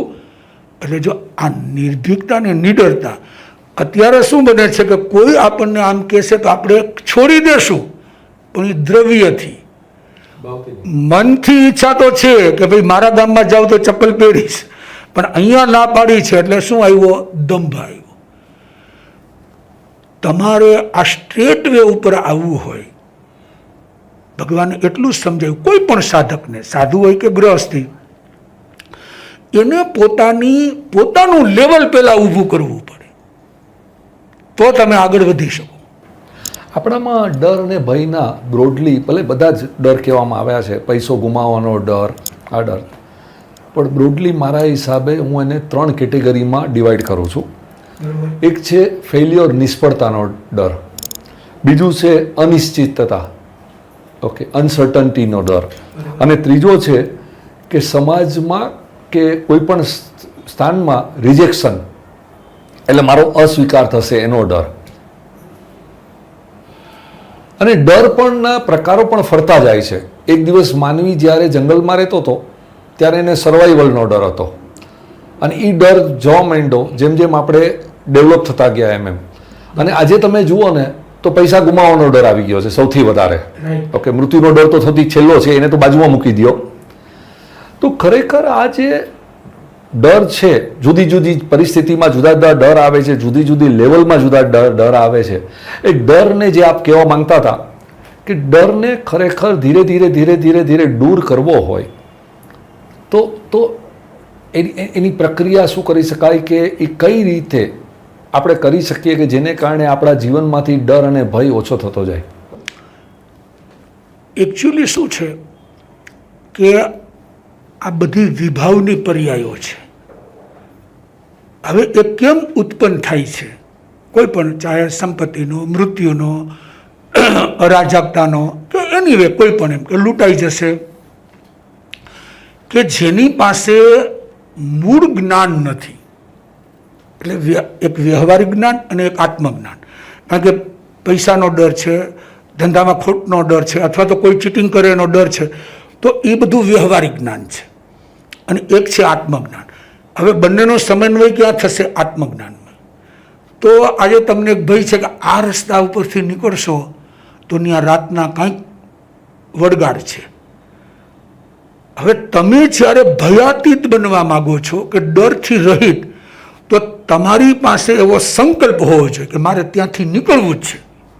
એટલે એક વખત તમે પસાર થયા એટલે તમારો ડર દૂર થઈ ગયો. આનું જ કારણ હતું કે જૂના જમાનામાં સંતજનો સ્મશાનમાં જઈને સાધના કરતા હતા. એટલે એ તો શું હતું કે સ્મશાનની સાધના જે છે એ શું પડીમાંની એક આખી સાધનાની પદ્ધતિ છે કે ભિક્ષુની 12મી પડીમાં. તો ભિક્ષુની 12મી પડીમાં એટલે શું કે એમાં 2 ફોલ્ટ બતાવ્યા. જો તમે 24 કલાક જીન મુદ્રા ધ્યાનમાં અનિમેષ આંખ પગના અંગૂઠા ઉપર, નાસિકા ઉપર, અથવા તો કોઈ પૂતગલ કે નીચે કંઈ કાળું ટપકું છે કે વાય એના ઉપર પાપણ પણ હલવી ન જોઈએ. એ 24 કલાક તમારું એકાંત ધ્યાન એમાં રહીએ એટલે શરીર પ્રત્યેની મમતા ન રહીએ. હવે એવા સમયે ભૂત પ્રેત કે મારાઓ કે સ્મશાનમાં જે તત્વો આવતા હોય અથવા પશુઓ, જંગલી પશુ કંઈ પણ આવીને કષ્ટ આપે, જેમ કે સિંહ આવ્યો શરીરને ફાડી ખા, અને છતાં તમે સ્ટેબલ સ્થિર રહી ગયા, તો કાં તમને અવધિ જ્ઞાનની પ્રાપ્તિ થાય, કાં મનોપર્ય જ્ઞાન ને કાં કેવળ જ્ઞાન, આ 3ની પ્રાપ્તિ. હવે જો તમે એમાં ચલિત થઈ ગયા, સ્થિર ન રહી શક્યા, કાં તમે પાગલ થઈ જાઓ, કાં ધર્મથી ભ્રષ્ટ થઈ જાઓ, અને કાં તમારું શરીર રોગિષ્ઠ બને. એટલે 3 અવગુણ અને 3 ગુણ. તો એ છેલ્લી પરાકાષ્ઠા હતી ભિક્ષુની અલગ અલગ સાધનાની જે સિસ્ટમ છે એમાં 12મી પડીમાં માટે. હવે બાકી સામાન્ય રીતે સાધુઓ શું એકાંત ધ્યાન ધરતા, એટલે એ આત્મજ્ઞાની હોય એટલે એને એવો ભય ન હોય કે સ્મશાને જાય તો ભૂત, કારણ કે એ તો એનાથી બહુ ઉપરત બની ગયા. પણ આ તો શું હોય કે ભાઈ ઉપાશ્રી હોય તો લોકોની અવર જવર હોય, આ હોય તે હોય, ત્યારે ઓલું શું હોય કે એ પોતે ધારતા હોય કે ભાઈ જે કંઈ અવાજ આવે છે, ભલે જીવજંતુ ના હોય પણ એવા બધા અવાજો આવતા હોય કે તમે આમ કંપી ઉઠો. તો એવા સમયમાં આપણું મન સ્થિર રહે છે કે નહીં, એ અવાજનો પણ આપણને અનુભવ ન થવો જોઈએ. ગમે એવી ત્રાળો પડે તો પણ આપણે આત્મધ્યાનમાં, એટલે આગળની પરાકાષ્ઠા માટે સ્મશાનમાં જતા, અથવા તો એવા એકાંત સ્થાનમાં, જેમ કે સ્મશાન છે, ગુફા છે, ભોયરા છે.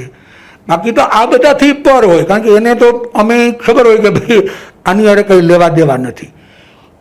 હવે ઘણા સમય પહેલાં વાલકેશ્વર ઉપાશ્રયથી ત્યાં આપણે મઢુલી હર્ષદભાઈ મહેતા, શેરબજારના અગ્રણી, તો એમની ભાવના કે ભાઈ ઘરે પગલાં કરો, અને એમના મધર એ મારે સંસાર પક્ષે બહેન થાય.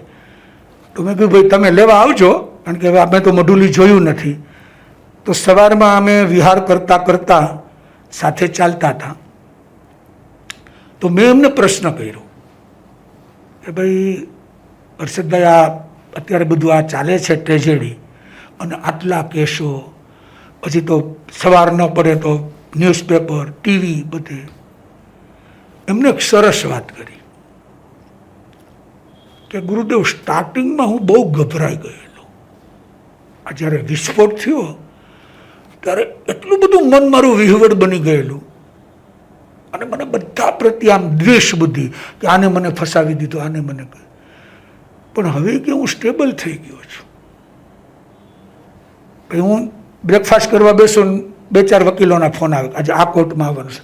પણ કે મેં જોયું કે ભાઈ આ જે કંઈ છે, જેમ શરીરમાં રોગો આવે છે કે ભાઈ ડાયાબિટીસ છે, કોઈ કહેશે બીપી છે, કોઈ કે ટીબી છે, એમ એક પછી એક, એવી રીતે આ બધી સમસ્યાઓ છે. તો ભાઈ જે કંઈ ફોલ્ટ ઊભા થયા છે એમાંથી સમસ્યાઓ, તો કે અત્યાર સુધી હું કર્મવાદનો સ્વીકાર નહોતો કરતો. હવે મેં જ્યારથી કર્મને સ્વીકાર્યું ત્યારથી હું સાવ સ્ટેબલ થઈ ગયો. મારી ગૃહસ્થ લાઈફ શાંતિપૂર્વક, વાઈફ જ્યોતિ, સન, મમ્મી, ભાઈઓ બધા સાથે બોલવું ચાલવું. નહીંતર તો એ કે શું હું એકાંત સુનમૂન, એટલે મારું રેગ્યુલર જે લાઈફ હતી એમાં છું, અને જે કંઈ મારી સામે આવે છે એને હું બરાબર સ્ટેબલ કરું છું. તો આપણે વાત કરતા હતા ડરને અને ભયને દૂર કેવી રીતે કરવો. તો એ શું છે કે જે પરિસ્થિતિ તમારી સામે સર્જાણ, હવે જેમ કે ભાઈ તમે ફોલ્ટ કર્યો નથી, તમારો ભાવ નહોતો, પણ કોઈ એવો નોમ્સ આવી ગયો કે તમને ફોલ્ટમાં ફસાવવામાં આવ્યા, તો એક ડર ઊભો થયો કે મારી ઇમેજનું શું થશે, લોકો શું કહેશે. જેમ દીપચંદભાઈ ગાર્ડી કે ભાઈ કોઈ ન્યૂઝપેપરે એના ઉપર બ્લેમ કર્યો કે દીપચંદભાઈએ આમાં ચીટિંગ કર્યું છે અને એવું હેડલાઇન ફ્રન્ટ પેજ ઉપર આવ્યું. એ દુબઈ હતા, ત્યાંથી એમના દીકરા હસમુખભાઈને લઈ અને એમના ભાઈ હિંગવાલા લઈને ઉપાશ્રીની સામે રહેતા, એટલે એમનો પરિવાર. એટલે ત્યાં અવારનવાર આવે તો ત્યાં દર્શન કરવા આવ્યા. મને કે મારો દીકરો સાથે આવ્યો છે, ગમે એટલો ખર્ચો થાય તો આપણે લડી લેવું છે, મારી બાબત આ વિરુદ્ધનું છાપી જ કેમ શકે. હવે અમારે આમ સામાન્ય એક પિતા પુત્ર તરીકેના આમ સંબંધો, દીક્ષા પહેલેથી પરિચય, એટલે અમે એમને કીધું કે દીક્ષનભાઈ આમાં એવું છે કે ન્યૂઝપેપરે છાપ્યું એટલે એ સાચું જ છે એવું તમે કેમ માનો છો? તમે જ્યારે અંદરથી માનો છો કે આ ખોટું છે, મેં આવું કંઈ કર્યું, તો ભાઈ એને ભલે ને ગમે એ અક્ષરે છાપ્યું, હવે તમે કેસ કરશો તો એ રિઝલ્ટ ક્યારે આવશે? અને તમારી જે પ્રતિભા છે, તમે જે કરી રહ્યા છો, એ સમાજ તમને જાણે જ છે કે દીપચંદભાઈ કંઈ 5-25-50 લાખ માટે ચીટિંગ કરે એ પોસિબલ જ નથી. તો હું કહું તમે વિચારજો કે કઈ પ્રોસેસમાં જવું, કે ભાઈ કેસ કરવો કે જે છે એને એવોર્ડ કરવું, એ તમે હું કહું નક્કી કરજો. અને જો તમે કેસ કરશો તો બનશે એવું કે વધારે ને વધારે ભયભીત થશો. કાલ સવારે 200 કોપી જે વીકલી કાઢતું હશે ને એ એના ફ્રન્ટ પેજમાં છાપશે કે ભાઈ દીપચંદભાઈ આમ કર્યું, દીપચંદભાઈ. એટલે હું કહું એવું થશે કે એ ફેરીઓ છાપું નાખશે ને તો હું કહું વિન્ડોમાંથી તમને આમ દેખાશે કે દીપચંદ ગાર્ડી. તમારી વાત સાચી છે, કારણ કે એક દિવસ માસ્વામી સાથે વાતચીત કરતા માસ્વામી એક બહુ ગોલ્ડન સેન્ટન્સ કીધું. માસ્વામી મારા હિસાબે બહુ ભણેલા નહોતા, ભણેલા એટલે not in education term, but આગમના ભણેલા નહોતા, પણ એ મારા હિસાબે પૂર્ણ જ્ઞાની હતા. એકવાર એણે મને કીધેલું કે દુનિયા તારા માટે શું બોલે છે એની પાછળ સમય બગાડવા કરતા તારા ચારિત્રને એટલું ઊંચું લઈ જજે કે દુનિયા કાંઈ પણ બોલે તો કોઈ સાંભળે નહીં. આ જો એક પ્રેક્ટિકલ એવી સલાહ હતી કે તારું ચારિત્ર ઊંચું લઈ જવું તારા હાથમાં છે, દુનિયા શું બોલે એ તારા હાથમાં નથી. અને આપણે દીપચંદ ગાડીને ત્યારે એ જ સલાહ આપી. વસ્તુ આ છે. આપણે આમાં એક બીજું આવે છે કે આપણે જે 4 સંજ્ઞાઓ છે, આહાર સંજ્ઞા, ભય સંજ્ઞા, મૈથુન સંજ્ઞા અને પરિગ્રહ સંજ્ઞા, દરેક ધર્મ એમ કહે છે કે આ 4 સંજ્ઞાઓ ઉપર કંટ્રોલ કરવાની ટ્રાય કરો. આહાર હોય, ભય હોય, મૈથુન હોય કે પરિગ્રહ હોય, પણ દરેક જીવ માત્રમાં આ 4 સંજ્ઞાઓ છે જન્મથી મરણ સુધી. ઓકે, તો જે કુદરતની આ જે 4 સંજ્ઞાઓ છે જેમાં ભય સંજ્ઞા પણ આવી ગઈ, તો ખરેખર એને કંટ્રોલ કરવો જોઈએ કે કુદરતની રીતે કુદરતમય જીવન જીવતા જીવતા એને છોડી દેવી જોઈએ?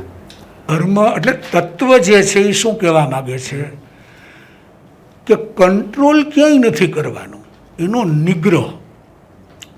કંટ્રોલ શબ્દ વ્યવહારિક છે. તમે જેટલો કંટ્રોલ કરશો એટલે સમય આવે સ્પ્રિંગ ઉછળશે. માનો કે તમને પેંડો ખાવાની ઈચ્છા થાય છે, એક્ઝામ્પલ બહુ ભાવે છે.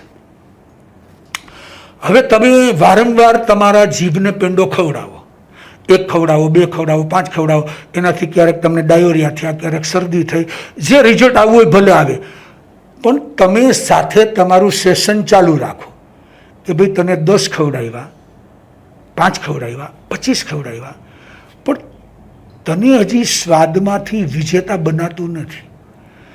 અને આની પાછળ મારી કેટલી હેરાનગતિ, શરીર મારું સાવ લૂઝ થઈ જાય છે, મન મારું બેચેન બને છે, અથવા તો મને વાયુ થાય છે. તો મારે ભાઈ આ સ્વાદ વિજેતા બનવું છે તો મારે શું પ્રોસેસ કરવી કે ભાઈ મારે શરીરને જરૂર તો અડધા પેંડાની છે, પછી પેંડો હોય, રોટલી હોય કે રાઈસ હોય, ભાઈ શરીર છે એટલે કંઈક તો ભાડું આપવું પડે. એને કહેવાય નિગ્રહ. હવે આપણે સામાન્ય પદ્ધતિમાં શું કરીએ છીએ? કંટ્રોલ.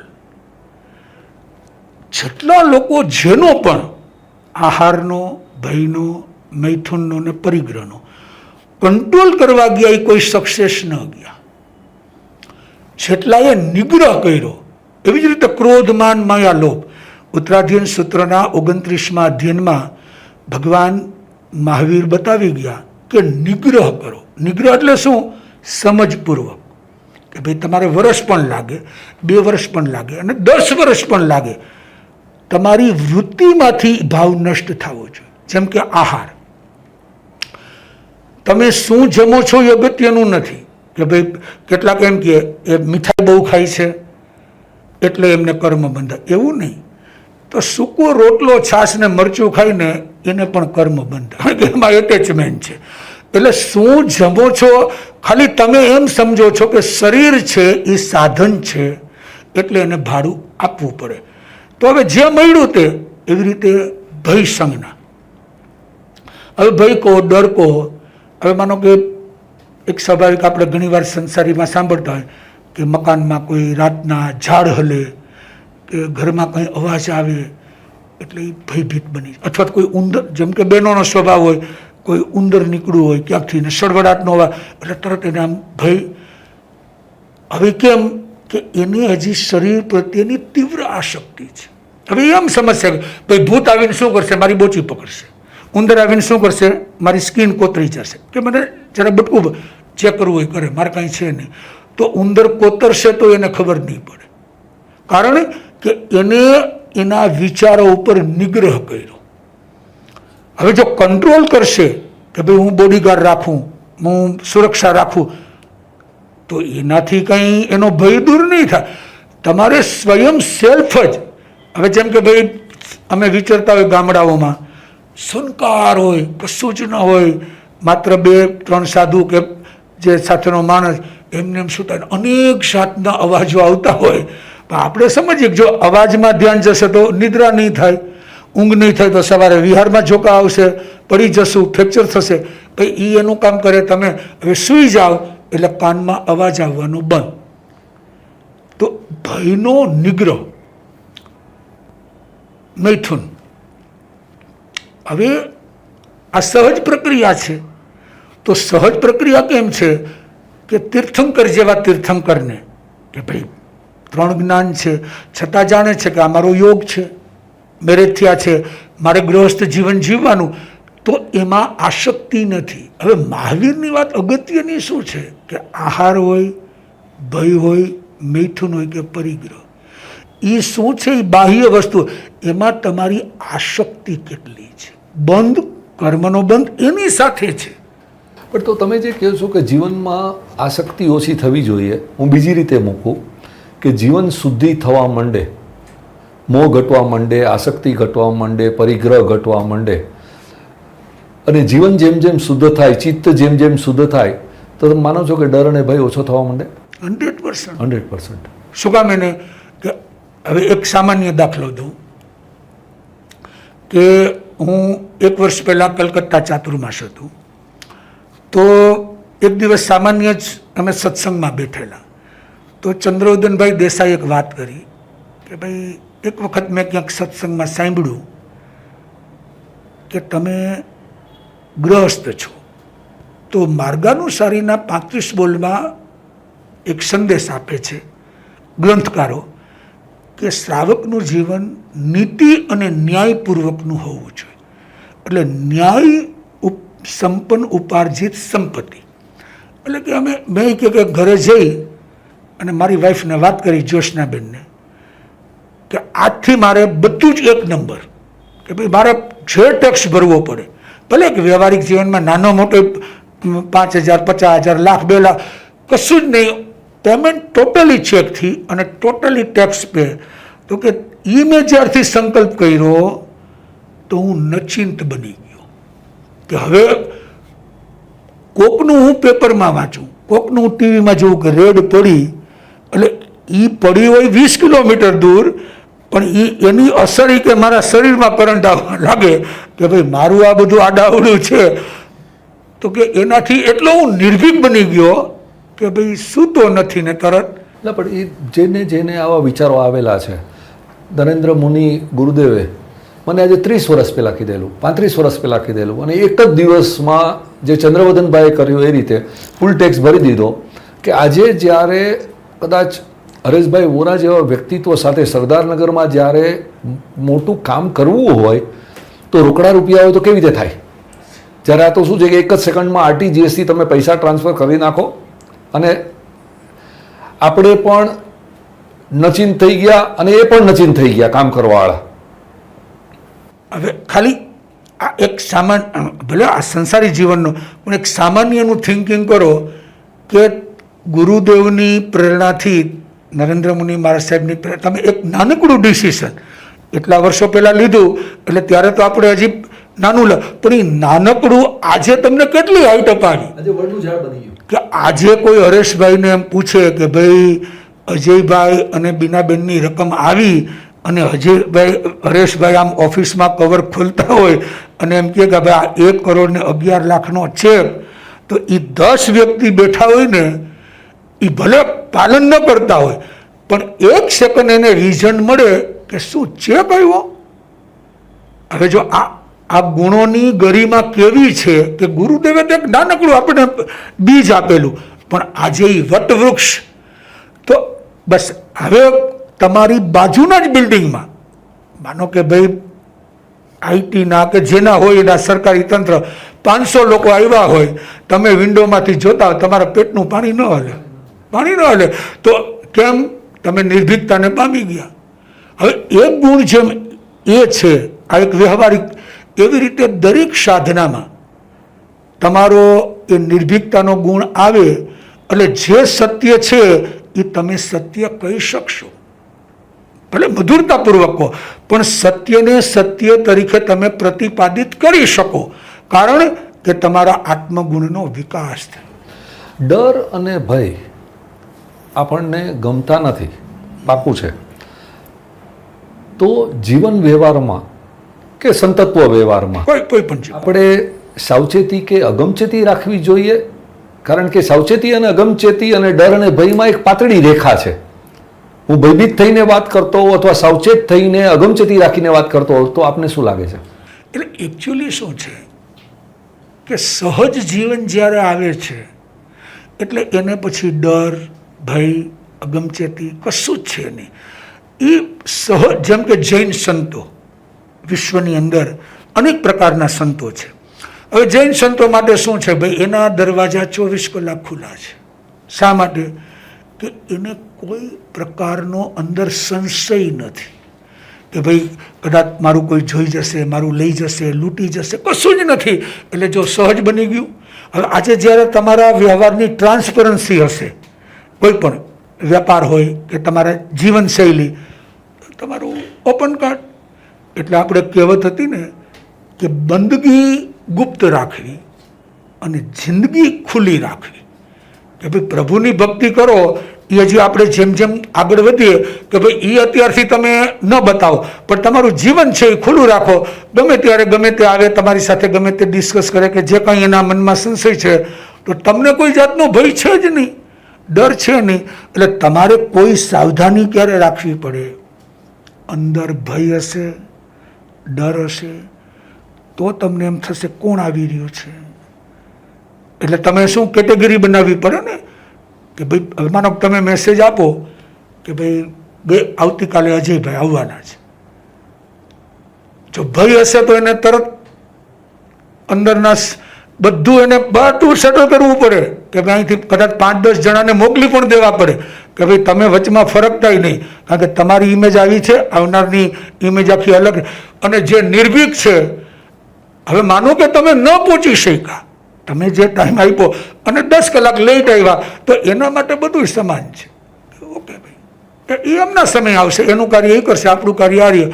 એટલે પ્રત્યેક પરિસ્થિતિમાં કોઈ અગમચેતી કે માનો કે તમે ડૉક્ટર પાસે ગયા, તમારી કોઈ કલ્પના નથી અને ડૉક્ટરે તમારી પોઝિશન જોઈને એમ કીધું કે અજયભાઈ 15 મિનિટનો સમય છે, બસ અંદરનું બધું જ ડેમેજ છે. ભલે બહારથી તમે સક્ષમ છો, કશું તમને કંઈ જ્ઞાન નહીં, પણ પરિસ્થિતિ આ છે, ત્યારે પણ તમારો ભાવ એ જ હોય કે ભાઈ મને તો કોઈ 15 મિનિટ શું, મને 5 મિનિટ, કારણ કે મારે કંઈ ચોપડા ઉલ્લેખવાના જ નથી, મારું અત્યાર સુધીનું બધું જ ઓકે છે. એટલે જો એ 15 મિનિટમાં પણ તમે તમારી સાધના કરી શકો. હવે જેને અગમચેતી રાખવાની હશે કે ઓલું હશે, એ પથારી સંકેલી નહીં શકે, એ પથારો એમને એમ રહી જશે. એટલે શું થયું કે એ ડર અને ભયથી સાથે ઉત્પત્તિ થઈ, તો એ જ્યાં જશે ત્યાં પણ પાછું એ જ આવવાનું. અમારા સંસારમાં બે શબ્દો છે કે ડર અને ભય આવે ત્યારે કાં તો ફાઇટ કરો, એનો સામનો કરો, અથવા તમે ફ્લાઇટ કરો એટલે ભાગી જાઓ. આવી જાઓ. તો સંસારની દ્રષ્ટિથી ફાઇટ અથવા ફ્લાઇટ આ બે જ શબ્દો છે. આપને શું લાગે છે? એટલે એકચ્યુઅલી શું છે કે જ્ઞાન ગુણ નથી ને, એટલે આ બધી કહાવત ઓકે, કહેવતો છે બધી કે ભાઈ કાં તો ફાઇટ કરો કે કાં તો ફ્લાઇટ કરો. ફ્લાઇટ કરો કે ફાઇટ કરો. હવે જેમ કે ભાઈ તમે છો ને તમારા પાડોશમાં કંઈક બન્યું, તો તમારી ગૃહસ્થ તરીકે સંસારી તરીકે ડ્યુટી શું છે કે એમાં ઇન્વોલ્વ થવાનું કે ભાઈ શું પ્રોબ્લેમ છે, એ મારો પાડોશી છે, એના માટે જે કરવું પડશે. પણ તમે જે એ વિચારો કે ભાઈ એ એનું જાણે, એટલે તમે કર્તવ્ય ચૂકી ગયા. તમે અધિકારનો ભોગવટો કર્યો, પડોશી પાસેથી જે કંઈ તમારા અધિકાર હતા એ રીતે તમે બધું પાડે, પણ તમારું કર્તવ્ય ચૂકી ગયા. ત્યારે ધર્મ એ કહે છે કે અધિકાર પણ ભોગવો અને કર્તવ્યનું સાથે પાલન કરો. એટલે ભાગવાની તો ક્યાંય વાત જ નથી આવતી ધર્મમાં, માત્ર જાગવાની જ વાત આવે છે. અને કદાચિત હવે તો પહેલાંના સમયની જેમ યુદ્ધ થતા નથી, પણ જે આપણે ચાપા શ્રાવક ને બધાના અધિકાર આવે છે, ચેડા રાજાનું કે 12 વ્રતની એને પ્રતિજ્ઞા કે સામેવાળો જ્યાં સુધી અપરાધ ન કરે ત્યાં સુધી એને મારી શકાય નહીં, કારણ કે એ નિરપરાધી છે. હવે યુદ્ધના મેદાનમાં કેવી રીતે પાલન થાય કે નિરપરાધી 30 જીવોને જાણી જોઈને મારવા નિમિત્તે મારવાના પચખાણ. આ એને પેલું અહિંસા વ્રત સ્વીકાર્યું. તો યુદ્ધના મેદાનમાં સામેવાળો જ્યારે તીર છોડે એ પછી ચેડા રાજા તીર છોડે, કારણ કે એ એનો અપરાધી બન્યો અને એને ખબર છે કે આ તીર અધવચ્ચે જ હું કાપી નાખીશ, ભાંગી નાખીશ, તોડી નાખીશ, પણ એ ન છોડે ત્યાં સુધી ન કરે. યુદ્ધના મેદાનમાં પણ એને આ ધર્મનું પાલન, આ ડ્યુટી, એટલે નિર્ભીક અવસ્થા. એટલે ભાગવાની જરૂર નથી. જે અને એ પહેલાં જ આપણે સાંભળી ગયા ને કે બચપનથી જે સંસ્કાર છે એના કારણે આ બધી પરિસ્થિતિઓ ઉત્પન્ન થાય છે કે ભાઈ આપણે ભાગી જાઓ, આપણે છૂટી જાઓ, આપણે કંઈ લેવા દેવા નથી. ત્યારે ભગવાને કીધું કે ગૃહસ્થીનો એ ધર્મ જ નથી, એને ફેસ કરો, એની સામે તમારે જે કંઈ જરૂર પડે એ કરી જાણો. આપણે ત્યાં ઘણીવાર નિડરતા અને નિર્ભયતા જે શબ્દ છે ને એને ખોટી રીતે ઓળખવામાં આવ્યા છે. ઘણા બધા એમ માને છે કે અરોગન્સ થવું, ઉદ્ધતાઈ કરવી એટલે નિડરતા છે. ઘણા એમ માને છે કે હિંમત દાખવવી, કરેજ એટલે એ નિડરતા છે. ઘણા માને છે કે આક્રમણતા કરવી, આક્રમક થવું, મારે અગ્રેસિવનેસ લઈ આવવી એટલે નિડરતા છે. હું માનું છું કે આ ત્રણેય વસ્તુ નિડરતા નથી. પણ સમાજને એક સંદેશો કઈ રીતે આપવો કે ભાઈ ડોન્ટ શો કે તમારામાં હિંમત છે, કે તમે આક્રમક છો, કે તમે ઉદ્ધત છો એટલે તમારામાં નિડરતા છે. એટલે આ ત્રણેય છે ને, ઉદ્ધતાઈ છે, એગ્રેસિવપણું છે, એ કોઈ નિડરતાનો ગુણ નથી.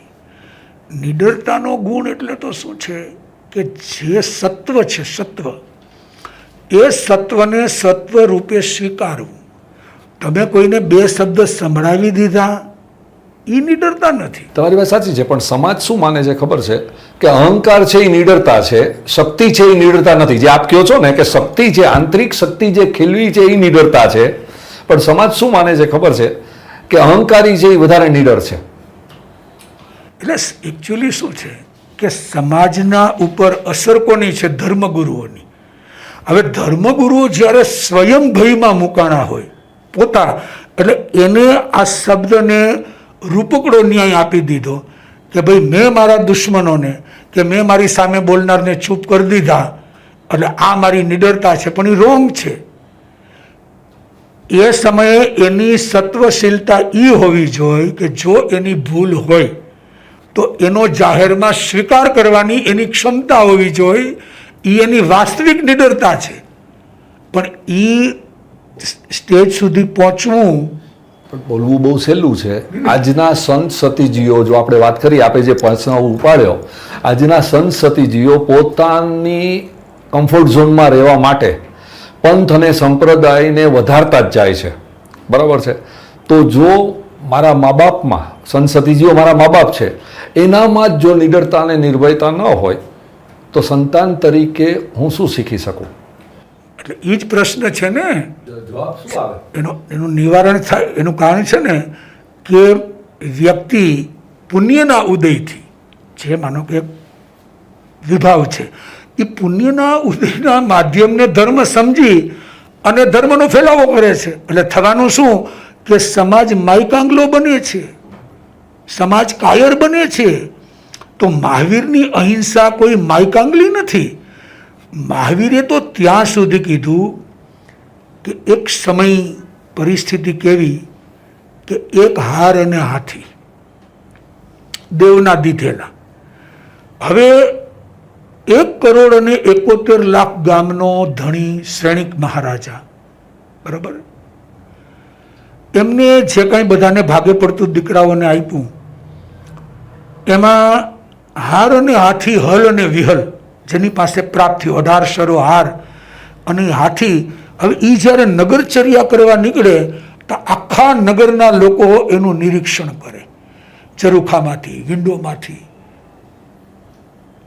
અને એનો રાજા કોણિક, જે મોટા ભાઈ થાય, હવે એની પત્નીને ઈર્ષા, જેલેસી, કે આપણી પાસે આખું રાજ્ય છે, સામ્રાજ્ય છે, છતાં લોકો આપણી સામે જોતા નથી અને આ હારને હાથી જોવા નીકળે છે. એટલે એના પતિને કહે છે કે હારને હાથી રાજ્યમાં આવવા છે. એટલે મોટા ભાઈએ નાના ભાઈઓને વાત કરી. નાના ભાઈ કીધું, ઓકે ભાઈ, તમે વડીલ છો, ભલે પિતાએ અમને ભાગમાં આપ્યું છે, પણ છતાંય તમે વડીલ છો તો એ ગૃહસ્થ ધર્મ છે કે મોટા ભાઈની આબરૂ એ અમારી આબરૂ, એટલે અમે તમને હાર હાથી આપી દઈ. પણ એની સામે જે કાંઈ 5 ગામ 10 ગામ કે જે કાંઈ વ્યવહારિક હોય એ તમારે પાછું કરવું પડે. તો પેલો કે એ નહીં બને, ખાલી હાર અને હાથી આપી દો. તો આમને પોતાના નાના ચેડા રાજાને ફરિયાદ કરી કે નાનાજી હવે શું કરવું? તો કે ભાઈ, આ તો અન્યાયની વાત છે, હાર હાથી આપવા એમાં ના નથી, પણ જ્યારે ભાગ પડ્યા ત્યારે તમારા ભાગમાં આવ્યા છે. તો એમને 9 મલ્લવી 9 લીછવી 18 દેશના રાજાઓને બોલાવ્યા કે ભાઈ સમસ્યા આવી ઊભી થઈ છે અને મહાવીર સ્વામી બાજુમાં જ બિરાજમાન છે, પણ આ કરવું શું? તો બધા રાજાનો એક મત કે અન્યાય ન ચલાવાય. મહાવીરનો સિદ્ધાંત છે ન્યાયનો. તો કે શું? તો કે યુદ્ધ આવશે. તો ભલે આવે, અમે તમારા પક્ષે લડવા તૈયાર છીએ. અને માત્ર હાર અને હાથી માટે 1,80,00,000 માણસો મરી ગયા. 1 કરોડ લોહીની નદીઓ. છેવટે હાર હાથી તો દેવ, કારણ કે દેવ સર્જિત હતું, કોઈના હાથમાં ના આવ્યું. કોણિક રાજા પાસે પૂર્વભવના દેવમિત્રની સહાય હતી, તો પણ કંઈ ન આવ્યું હાથમાં. ત્યારે પણ મહાવીર મૌન છે. મહાવીરે એમ નથી કીધું કે આ રોંગ છે, મૌન છે કે ભાઈ આ ન્યાયની વાત છે. જો હું એ સમય એમ કહું કે ભાઈ હું રાગદ્વેષ કરવા, હવે હાર હાથી તો નાશવંત છે ને, પૂતગલ છે ને, છોડી દો, તો ધર્મ તત્વનું ફાઉન્ડેશન જ ચાલ્યું જાય, આ અહિંસા. પણ અત્યારે 5મો આરો, ઉતરતો કાળ, ડાઉન કાળ, એટલે જે સત્વ અને તત્વ છે એ પાવરફુલ બનવાની બદલે ડે ટુ ડે એનો પાવર ઘટતો જાય છે. સિવાય કે એની સામે કોઈ એ પ્રકારના શ્રાવકો, શ્રાવિકાઓ કે સાધુ કે કોઈ પણ જ્યારે સંપૂર્ણપણે નિર્ભીક બનશે, જેમ આપણી વાત છે કે ભાઈ નિડરતા અને નિર્ભયતા, અને એ તત્વની પરૂપણા કરશે, તો એ એક હશે, સામે લાખો હશે, પણ એ લાખોમાં ખળભળાટ થશે. પણ એ સત્વ સારી સમયે સમયે જાગે. એટલે જે તમારી વાત છે કે ભાઈ એગ્રેસિવ થવું, અથવા તો ખોટાને સાચું બનાવવું, ખોટી હિંમત દાખવવી. એ ખોટાને સાચું બનાવવું એ ખોટી હિંમત, તો એ કોઈ નિડરતા નથી.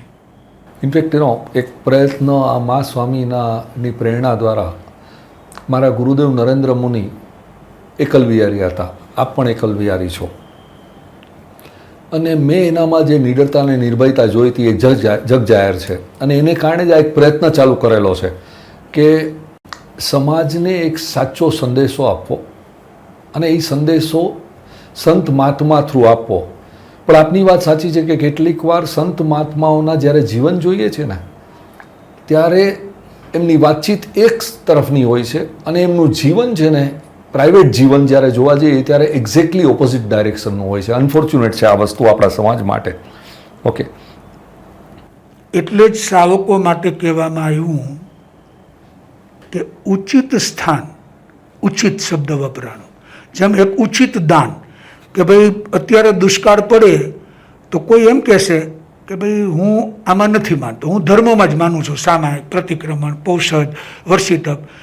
તો ભગવાને ત્યારે શ્રાવકને પણ રેડ સિગ્નલ બતાવ્યું કે ભાઈ અત્યારે તારા માટે ઉચિત આ છે કે દુષ્કાળમાં લોકો પીડાય છે, તો એનું જીવન બચાવવું એ તારો અભિગમ હોવો જોઈએ. એમ ઉચિત શબ્દ. એમ શ્રાવકો પણ ધર્મની પ્રભાવના ક્યારે કરી શકે કે સજ્જનો, કોઈ પણ એક શ્રાવક, આ તો પર્ટિક્યુલર શબ્દ, કે ઉચિત જે છે, યોગ્ય જે છે, એમનો સંદેશ જ્યારે સમાજ સુધી પહોંચાડે, અને એ પણ કેવો કે જે પ્રભુની આજ્ઞાની અંદર ન હોય. વ્યક્તિગત જીવન ગમે તેવું હોય, પણ આજે ઘણીવાર શું થાય છે કે વ્યક્તિ પોતાની પ્રવૃત્તિને સાચી સાબિત કરવા માટે એટલો બધો ફ્લો વધારી દે છે કે જે સમાજમાં ભૂષણ બનવાની બદલે એક વખત દૂષણ બની જાય. જેમ કોબાના આત્માનંદજી હતા, સોનેજી, અને ત્યાગી, વૈરાગી. તો એક વખત મલાડની અંદર એમનો સત્સંગ હતો, અને અમારે એક દીક્ષાનો પ્રસંગ હતો દશાસીમારી નગરમાં. તો રાતનો સમય એમનો સત્સંગ. હવે સ્વાભાવિક છે જૈન સાધુની મર્યાદા કે ભાઈ વગર કારણ રાત્રે બહાર જાય નહીં, શરીરનું કોઈ કારણ હોય તો જુદી વાત. એટલે એમને કોઈ સમાચાર આપ્યા કે ભાઈ ધીરજ મુનિ મહારાજ સાહેબ અહીં બિરાજે છે. એટલે બાજુમાં જતા મંડપની, તો એ રાત્રે 9 વાગે સત્સંગ પછી મળવા આવ્યા. અને હવે આ જો અંતરંગ એનો ગુણ શું હોય, કારણ કે એ અલગ, આપણે અલગ, પણ એ સમજે કે ભાઈ કોઈ પણ છે એ ત્યાગી છે. હવે સૌની સમજ પ્રમાણે ત્યાગનું પાલન કરે. તો એમની સાથે સત્સંગમાં એમના જે કાંઈ અનુયાયીઓ હતા, એમને એક પ્રશ્ન છેડ્યો કે ભાઈ આપણે ત્યાં આશ્રમ ચાલે છે, કોબામાં ભોજનાલય ચાલે છે, સ્કૂલ ચાલે છે, આપણે બધા આઈ કેમ્પ, મેડિકલ કેમ્પ બધું ચાલે છે, તો આ ઉચિત છે?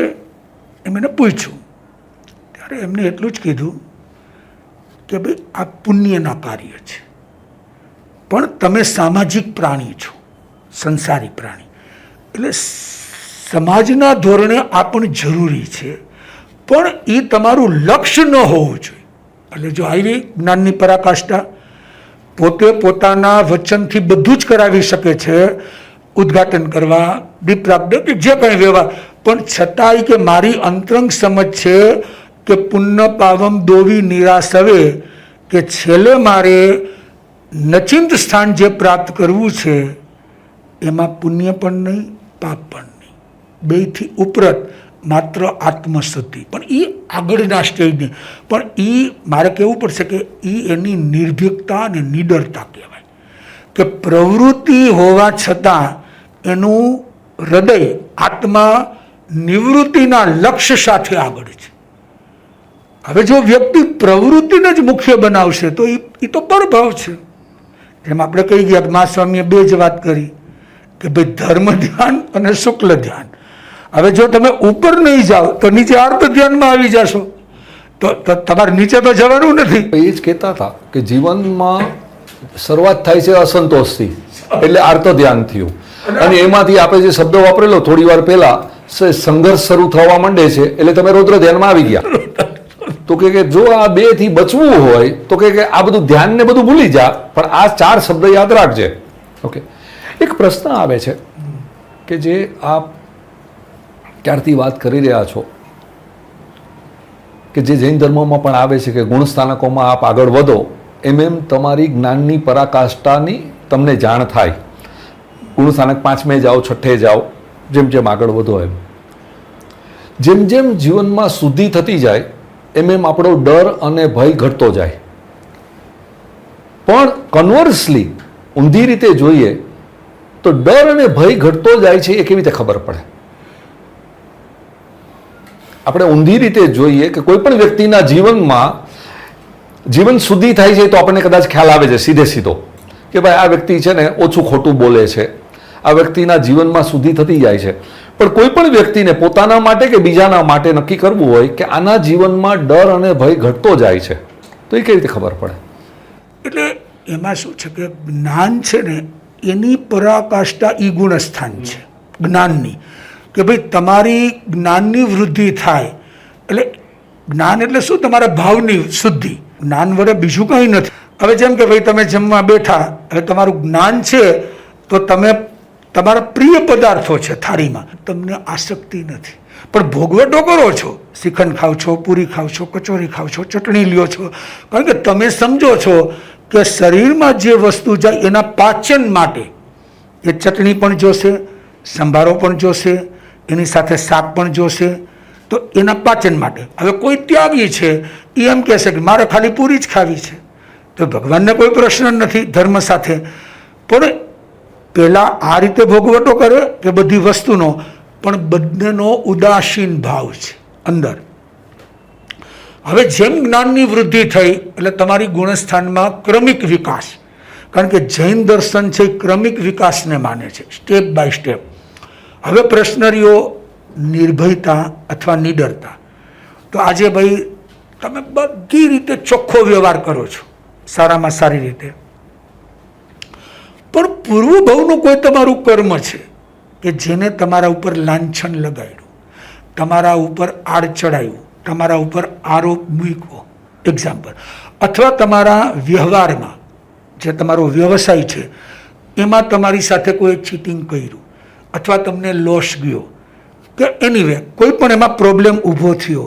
હવે એ વખતે સામેવાળા વ્યક્તિ સાથે તમારો 25 વર્ષનો સંબંધ છે, બરાબર?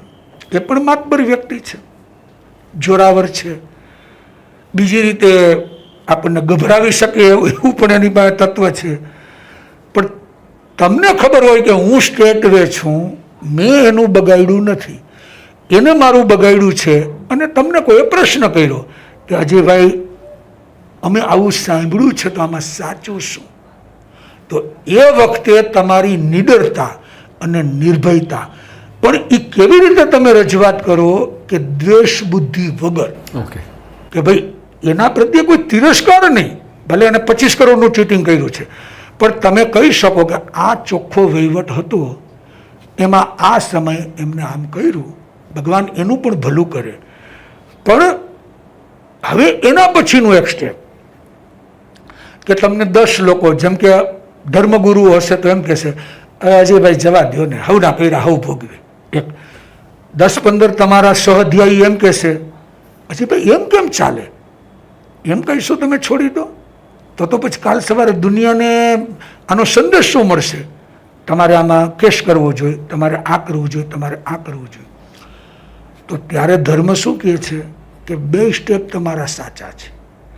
જો તમારી પરાકાષ્ઠા અનાસક્તિ યોગની આવી ગઈ હોય કે મારે કોઈ પર્યાયનું પરિભ્રમણ કરવું નથી, હવે હું આ બધું કરીશ તો એટલો મારો સાધનાનો સમય માઇનસ થશે. ભલે કરવાનું વકીલે છે, એડવોકેટ, પણ મારે સિગ્નેચર કરવા જાવું અથવા તો શું બન્યું, મગજ ઉપર ભાર તો રહે જ ને, એનો રિવ્યૂ લેવો, અને પ્લસ પેપરમાં આવ્યું, બહારથી આવ્યું તો મગજ ઉપર ભાર. તો મારે એ પોઝિશન કેળવવાની છે કે એકચ્યુઅલી મારી પરિગ્રહની આસક્તિ છૂટી છે કે નહીં, એ મારે જોવાનું છે. તો કે ભાઈ લેટ ગો, શુભ ભાવ રાખો. હવે એવું બને એ શુભ ભાવને કારણે કદાચિત સામેવાળાના વિચારોનું પરિવર્તન આવે અને એ એક દિવસ પગે પડીને એમ કહેશે, અજયભાઈ બનવા કાળે બની ગયું, આ મારો વાંક નહોતો, મારા દીકરાએ મને ચડાવ્યું કે નહીં રે, પણ મારે તમારો પૈયે પૈનો હિસાબ આપી દેવો છે. આ એક પોઈન્ટ. સેકન્ડ સ્ટેપ વકીલ, કે ભાઈ તમને એવું લાગ્યું કે બીજા કોઈ વકીલને રોકી શકે એમ નથી, તો મારી કેપેસિટી છે, તો મારે એક વખત આ વસ્તુને રસ્તા ઉપર તો લાવવી છે, ચડાવવી છે. તો ભગવાન મૌન છે કે ભાઈ તમે એ પણ કરી શકો, ન્યાય. પણ તમને પેલા કોન્ફિડન્સ હોવો જોઈએ કે તમે 100% સાચા છો, રાઈટ છો, પછી કરો. હવે એ વખતે શું છે કે તમારી જ્ઞાનની પરાકાષ્ઠા તમારી કઈ ટાઈપની છે એનો આધાર તમારું જ્ઞાન છે. હવે એ વખતે તમે સમજો કે હું નિર્ભીક ને નિડર છું, મારે કોઈ પ્રશ્ન નથી. વકીલ કરશે એટલે પેપરમાં આવશે, સમાજમાં જાહેર થશે, 4 લોકો તમને પૂછે તમારે કેવું પડે જે સત્ય હોય, તો તમે સમજો કે હું સ્ટેબલ છું. એટલે તમે કઈ કક્ષામાં જ્ઞાન યોગમાં પહોંચ્યા છો. સંસારી માટે એક સામાન્ય અહિંસા વ્રત કેવું બતાવ્યું કે ભાઈ નિરપરાધી, તમે રોડ ઉપર જાઓ છો, કૂતરું તમારી પાછળ છે, તો ભગવાન કે તમારે કંઈ કરવાનું નથી, પણ કૂતરું કરડ્યું અને તમે લાકડી મારી તો તમારા વ્રતનો ભંગ નથી. Self defence. કારણ કે એને તમારો અપરાધ કર્યો. Self defence. મચ્છર અહીંયા બેઠો અને તમને કરડ્યો, પણ તમારી સહનશીલતા ખૂટી ગઈ અને તમે હાથની થપાટ મારી, મચ્છર મરી ગયો, તો તમારા વ્રતનો ભંગ નથી. તો સાધુની કક્ષા એની ઉપરની બતાવી કે ભાઈ મચ્છર બેસે તો એને થપાટ મારવાની નથી, એને સહન કરવાનું. ન થઈ શકે પોતાનું ઉપકરણ જે ગુચ્છો છે એ ગુચ્છાથી ઉડાડી શકે, પણ એ સમયે સાધુને જ્ઞાન હોવું જોઈએ કે હજી આટલી મારી શરીરની આસક્તિ છે જે મારે આગળ જતા દૂર કરવાની, કે આ મચ્છર લોહી પીવે તો પણ મારે ચલિત, કારણ કે મારે તો ધર્મ ધ્યાનથી શુક્લ ધ્યાન પહોંચવાનું, તો ત્યાં તો ગમે એ બે તો મારે ઉડાડવાના નથી, કારણ કે મને ખબર જ નથી કે મચ્છર છે. પણ મારી કેપેસિટી, એટલે ભગવાને 2 માર્ગ બતાવ્યા કે જો ગોચરી લાવ્યા, હવે ગોચરી ઘટી, 20 રોટલી લાવ્યા અને 25ની જરૂર છે, તો 10 સાધુઓ છે, તો ભગવાને કીધું કે જોઈ લો ભાઈ, સાંજ સુધી સમય પસાર થઈ શકે એમ છે, તો કે નહીં ભાઈ, એમને તો પૂરું નહીં મળે તો એને સાતા નહીં, તો કે પાછા જાઓ, અને થઈ શકે એમ હોય તો નિગ્રહ કરો. એટલે પરમાત્માનું આખું કેવું છે કે જે તમારી સાધના છે એ અંતરંગ સાધનાની સાથે સંબંધ છે. હવે તમે લેવા જશો તો 2 બહેનો એમ પણ કહેશે કે જો સંત પાછા નીકળ્યા, સંતને થોડુંક ઓછું આવે ચાલતું નથી, એવો શબ્દ તમારે સહન કરવા પડશે. તો ભગવાન કહે ભાઈ તારી પરીક્ષા શું છે કે સામેવાળાને સાતા પહોંચાડવી, તારા શરીર માટે નહીં. હવે જેમ કે દૂધ આવ્યું, ખાંડ નથી, સામેનો સાધક કહે છે મારે બી ખાંડ વિના હોય મને વાયુ થાય, તો ભગવાને કીધું ખાંડ લેવા જવાનું. હવે લેવા જશું એટલે કોઈ એમ કહેશે કે સાધુને ખાંડ વિના ચાલે છે, એક દિન મોડું દૂધ પી એ તો શું વાંધો. તો એ વખતે એને નિડરતા ને નિર્ભીકતા હોય કે સામેનાને સાતા પહોંચાડવા માટે હું આવ્યો છું, મારે પોતાની જરૂર નથી. અને જો એ ભયભીત બની જાય કે જઈશ તો મને લોકો શું કહેશે, તો પેલાને અસાતા થશે. એટલે તમારી કક્ષા ઉપર નિર્ભયતા અને નિડરતાનો આધાર છે. હવે માનો કે અત્યારે તમે જે કંઈ સંપત્તિનો સદવ્યય કરો છો અને હરેશભાઈ વોરા એમના માધ્યમથી જે કાંઈ એમની ચોકસાઈ કરે, ભાઈ આવે એની ઇન્ક્વાયરી કરે, પૂછપરછ કરે કે ભાઈ ચોક્કસ છે, કારણ કે એના ઉપર પણ એક જવાબદારી છે કે ભાઈ જે મને સંપત્તિ આપે છે તો એનો સદવ્યય કેમ થાય. તો 2 વ્યક્તિ એવા પણ નીકળશે કે અજયભાઈ કરોડો રૂપિયા વાપરે છે, તમને 50,000 દેવું શું વાંધો છે, તમારે શું ચોકસાઈ કરવાની જરૂર છે. હવે એમાં કદાચ તમે થી લઈ ગયા હોય ને બીજે કામમાં લીધી તમારે જરૂર હતી તો ત્યારે એમનો નિર્ણય શું છે કે મારે પ્રોટોકોલમાં ચાલવાનું છે. મને જે ગાઈડલાઈન બતાવી છે કે આ સબ્જેક્ટમાં હવે કોઈ સાધુ એમ કહેશે કે ભાઈ તમારે ધર્મકરણી કરાવવી જોઈએ, તો બીજે ક્યાંક જશો તો એમ કહેશે કે તમારે આમ કરાવવું જોઈએ, કોઈ કહેશે તમારે સમૂહ લગ્ન કરાવવા જોઈએ, કોઈ કહેશે કે આમ ભાઈ જગતના દરેક ક્ષેત્ર છે.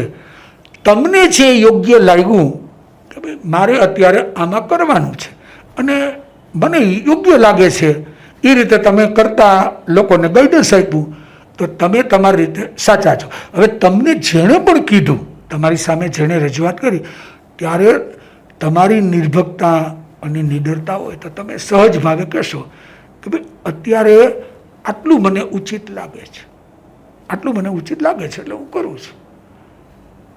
That's all, finish. તો એ તમે કહી ક્યારે શકશો કે નિર્ભયતા ને નિડરતા હશે તો. ત્યારે ઘણા એવા હશે દાનવીરો કે કોકે કંઈક સજેશન કર્યું અને એને એમ થાય બદનામ થઈ જશું, એટલે કે કાલથી એ ચાલુ કરો, પરમ દિવસે. હવે એનો એક્સપિરિયન્સ તો છે નહીં કે આ કરવા જેવું છે કે નહીં. પછી વળી પાછું એનું વિપરીત પરિણામ આવ્યું અને વળી એને ન કર્યું હોત તો. એટલે એ સમયે સ્ટેબલ રહેવું ને એ પણ નિર્ભયતા અને નિડરતા છે સામાજિક. એ વખતે તમારે નિડર તો રહેવું જ પડે, કારણ કે તમારી સામે તો ભાઈ જો કોઈ પણ હશે એની પાસે ગમે એ પ્રપોઝર આવીને ઊભી રહેવાની, તો તમે સાંભળી લો કે ભાઈ અત્યારે મને જે ઠીક લાગ્યું એ કર્યું. Thank you very much.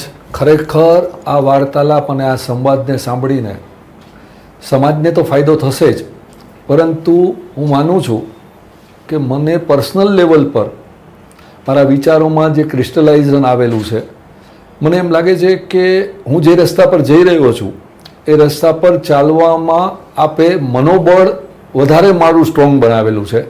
Thank you very much. આપનો ખૂબ ખૂબ આભાર.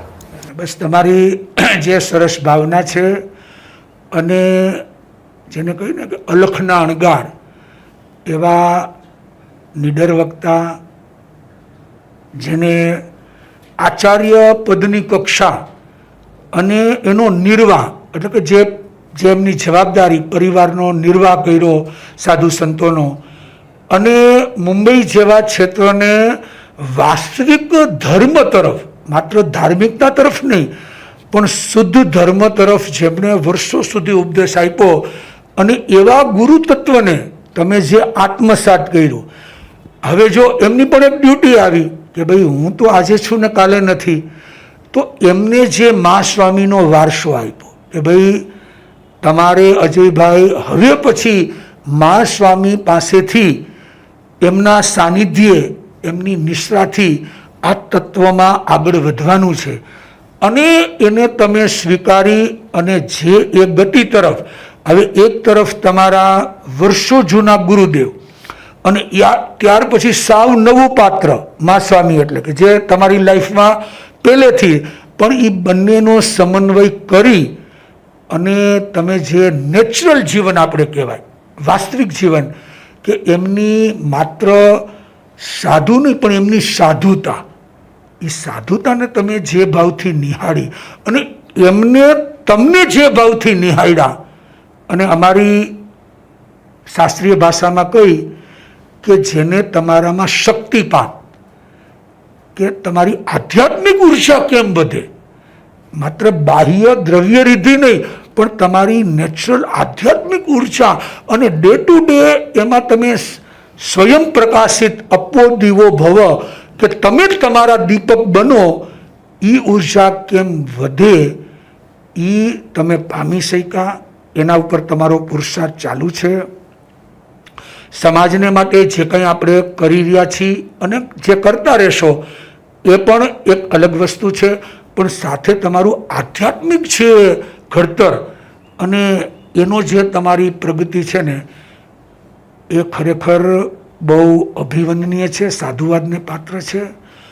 અને અમે ઈચ્છીએ છીએ કે પૂર્વના જે શ્રાવકોના અમે વર્ણન સાંભળતા, એટલે શ્રાવકો એટલે સદગ્રસ્ત, જેઠાલાલ પ્રાગજી રૂપાણી, કેવા છે આમ નામાંકિત વ્યક્તિઓ, ત્યારે અમને એમ થતું કે કઈ રીતે થઈ શકતું હશે ગૃહસ્થ જીવનમાં કે ચારિત્રનું ઘડતર, નિર્ભયતા, નિડરતા. પણ એ ત્યારે તો અમારું મગજ કામ ન કરતું, કારણ કે સામે પ્રેક્ટિકલ નહોતું. પણ જેમ જેમ તમારા જેવા સદગ્રસ્તો સાધુ સાધ્વીના પરિચયમાં આવે છે તો એને પણ ખ્યાલ આવે છે કે આપણે જે વર્ણનો સાંભળ્યા છે, વાંચ્યા છે, એવું આપણને વર્તમાને જોવા પણ મળે છે.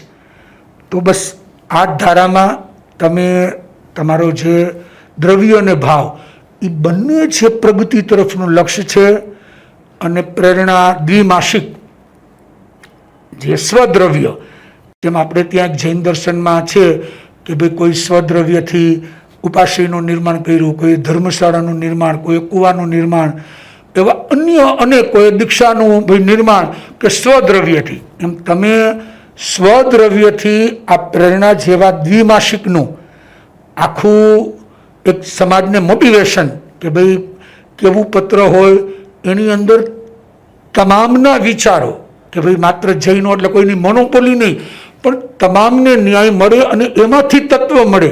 કારણ કે જૈન દર્શન છે એ અનેકાંતવાદ છે, સ્યાદવાદ. તો એવો સમન્વય કરી એ પણ એક નિર્ભયતા અને નિડરતાનો ગુણ છે. કારણ કે અત્યારે અખબાર ચલાવવું કે મેગેઝિન એ ચોથી જાગીર કહેવાય કે ભલભલાને ઊંચે પણ ચડાવી શકે ને ભલભલાને નીચે પણ ધરબી શકે, એવી એ કલમની તાકાત છે. તો એના માધ્યમથી દરેક ધર્મના વિચારો અને એનું તત્વ જાણવા મળે એવો જે તમારો પ્રયાસ છે એ પણ એક દાદ માગી લેવો છે. કારણ કે ઘણાને ઘણું બધું હોવા છતાં પણ એ પ્રગટ નથી કરી શકતા, કારણ કે એ બંધનથી બંધાયેલા હોય છે. ત્યારે તમે માત્ર આપણી પોતાની પ્રસિદ્ધિને છોડી અને તમામ ધર્મને ન્યાય આપી અને જે આ એક શરૂઆત કરી છે ડિજિટલના માધ્યમથી, પુસ્તકના માધ્યમથી, એ પ્રયાસની પણ જૈન સમાજ નોંધ લઈ રહેલ છે. ભલે હજી આપણો થોડો સમય થયો છે જેટલા સમયથી પ્રકાશિત, પણ છતાં અમે ઘણા પાસેથી સાંભળીએ છીએ કે જૈન સમાજ એની નોંધ લઈ રહેલ છે. તો એ પણ એક અભિગમ બહુ સારામાં સારો છે. અને આવી રીતે ધીમે ધીમે તમારી પરંપરામાં જેમ સાધુ સાધ્વીઓને શિષ્ય પરંપરા હોય, શ્રાવક પરંપરા, એમ તમારા સદગ્રસ્તોની પરંપરામાં પણ તમારી સાથે બીજા લોકો જોડાય એવું પણ અમે ઈચ્છીએ છીએ કે જેનાથી આ આપણી શૃંખલા હંમેશા ચાલુ રહે અને સમાજને શુદ્ધ તત્વની પ્રાપ્તિ થાય. Thank you. આભાર. વંદન.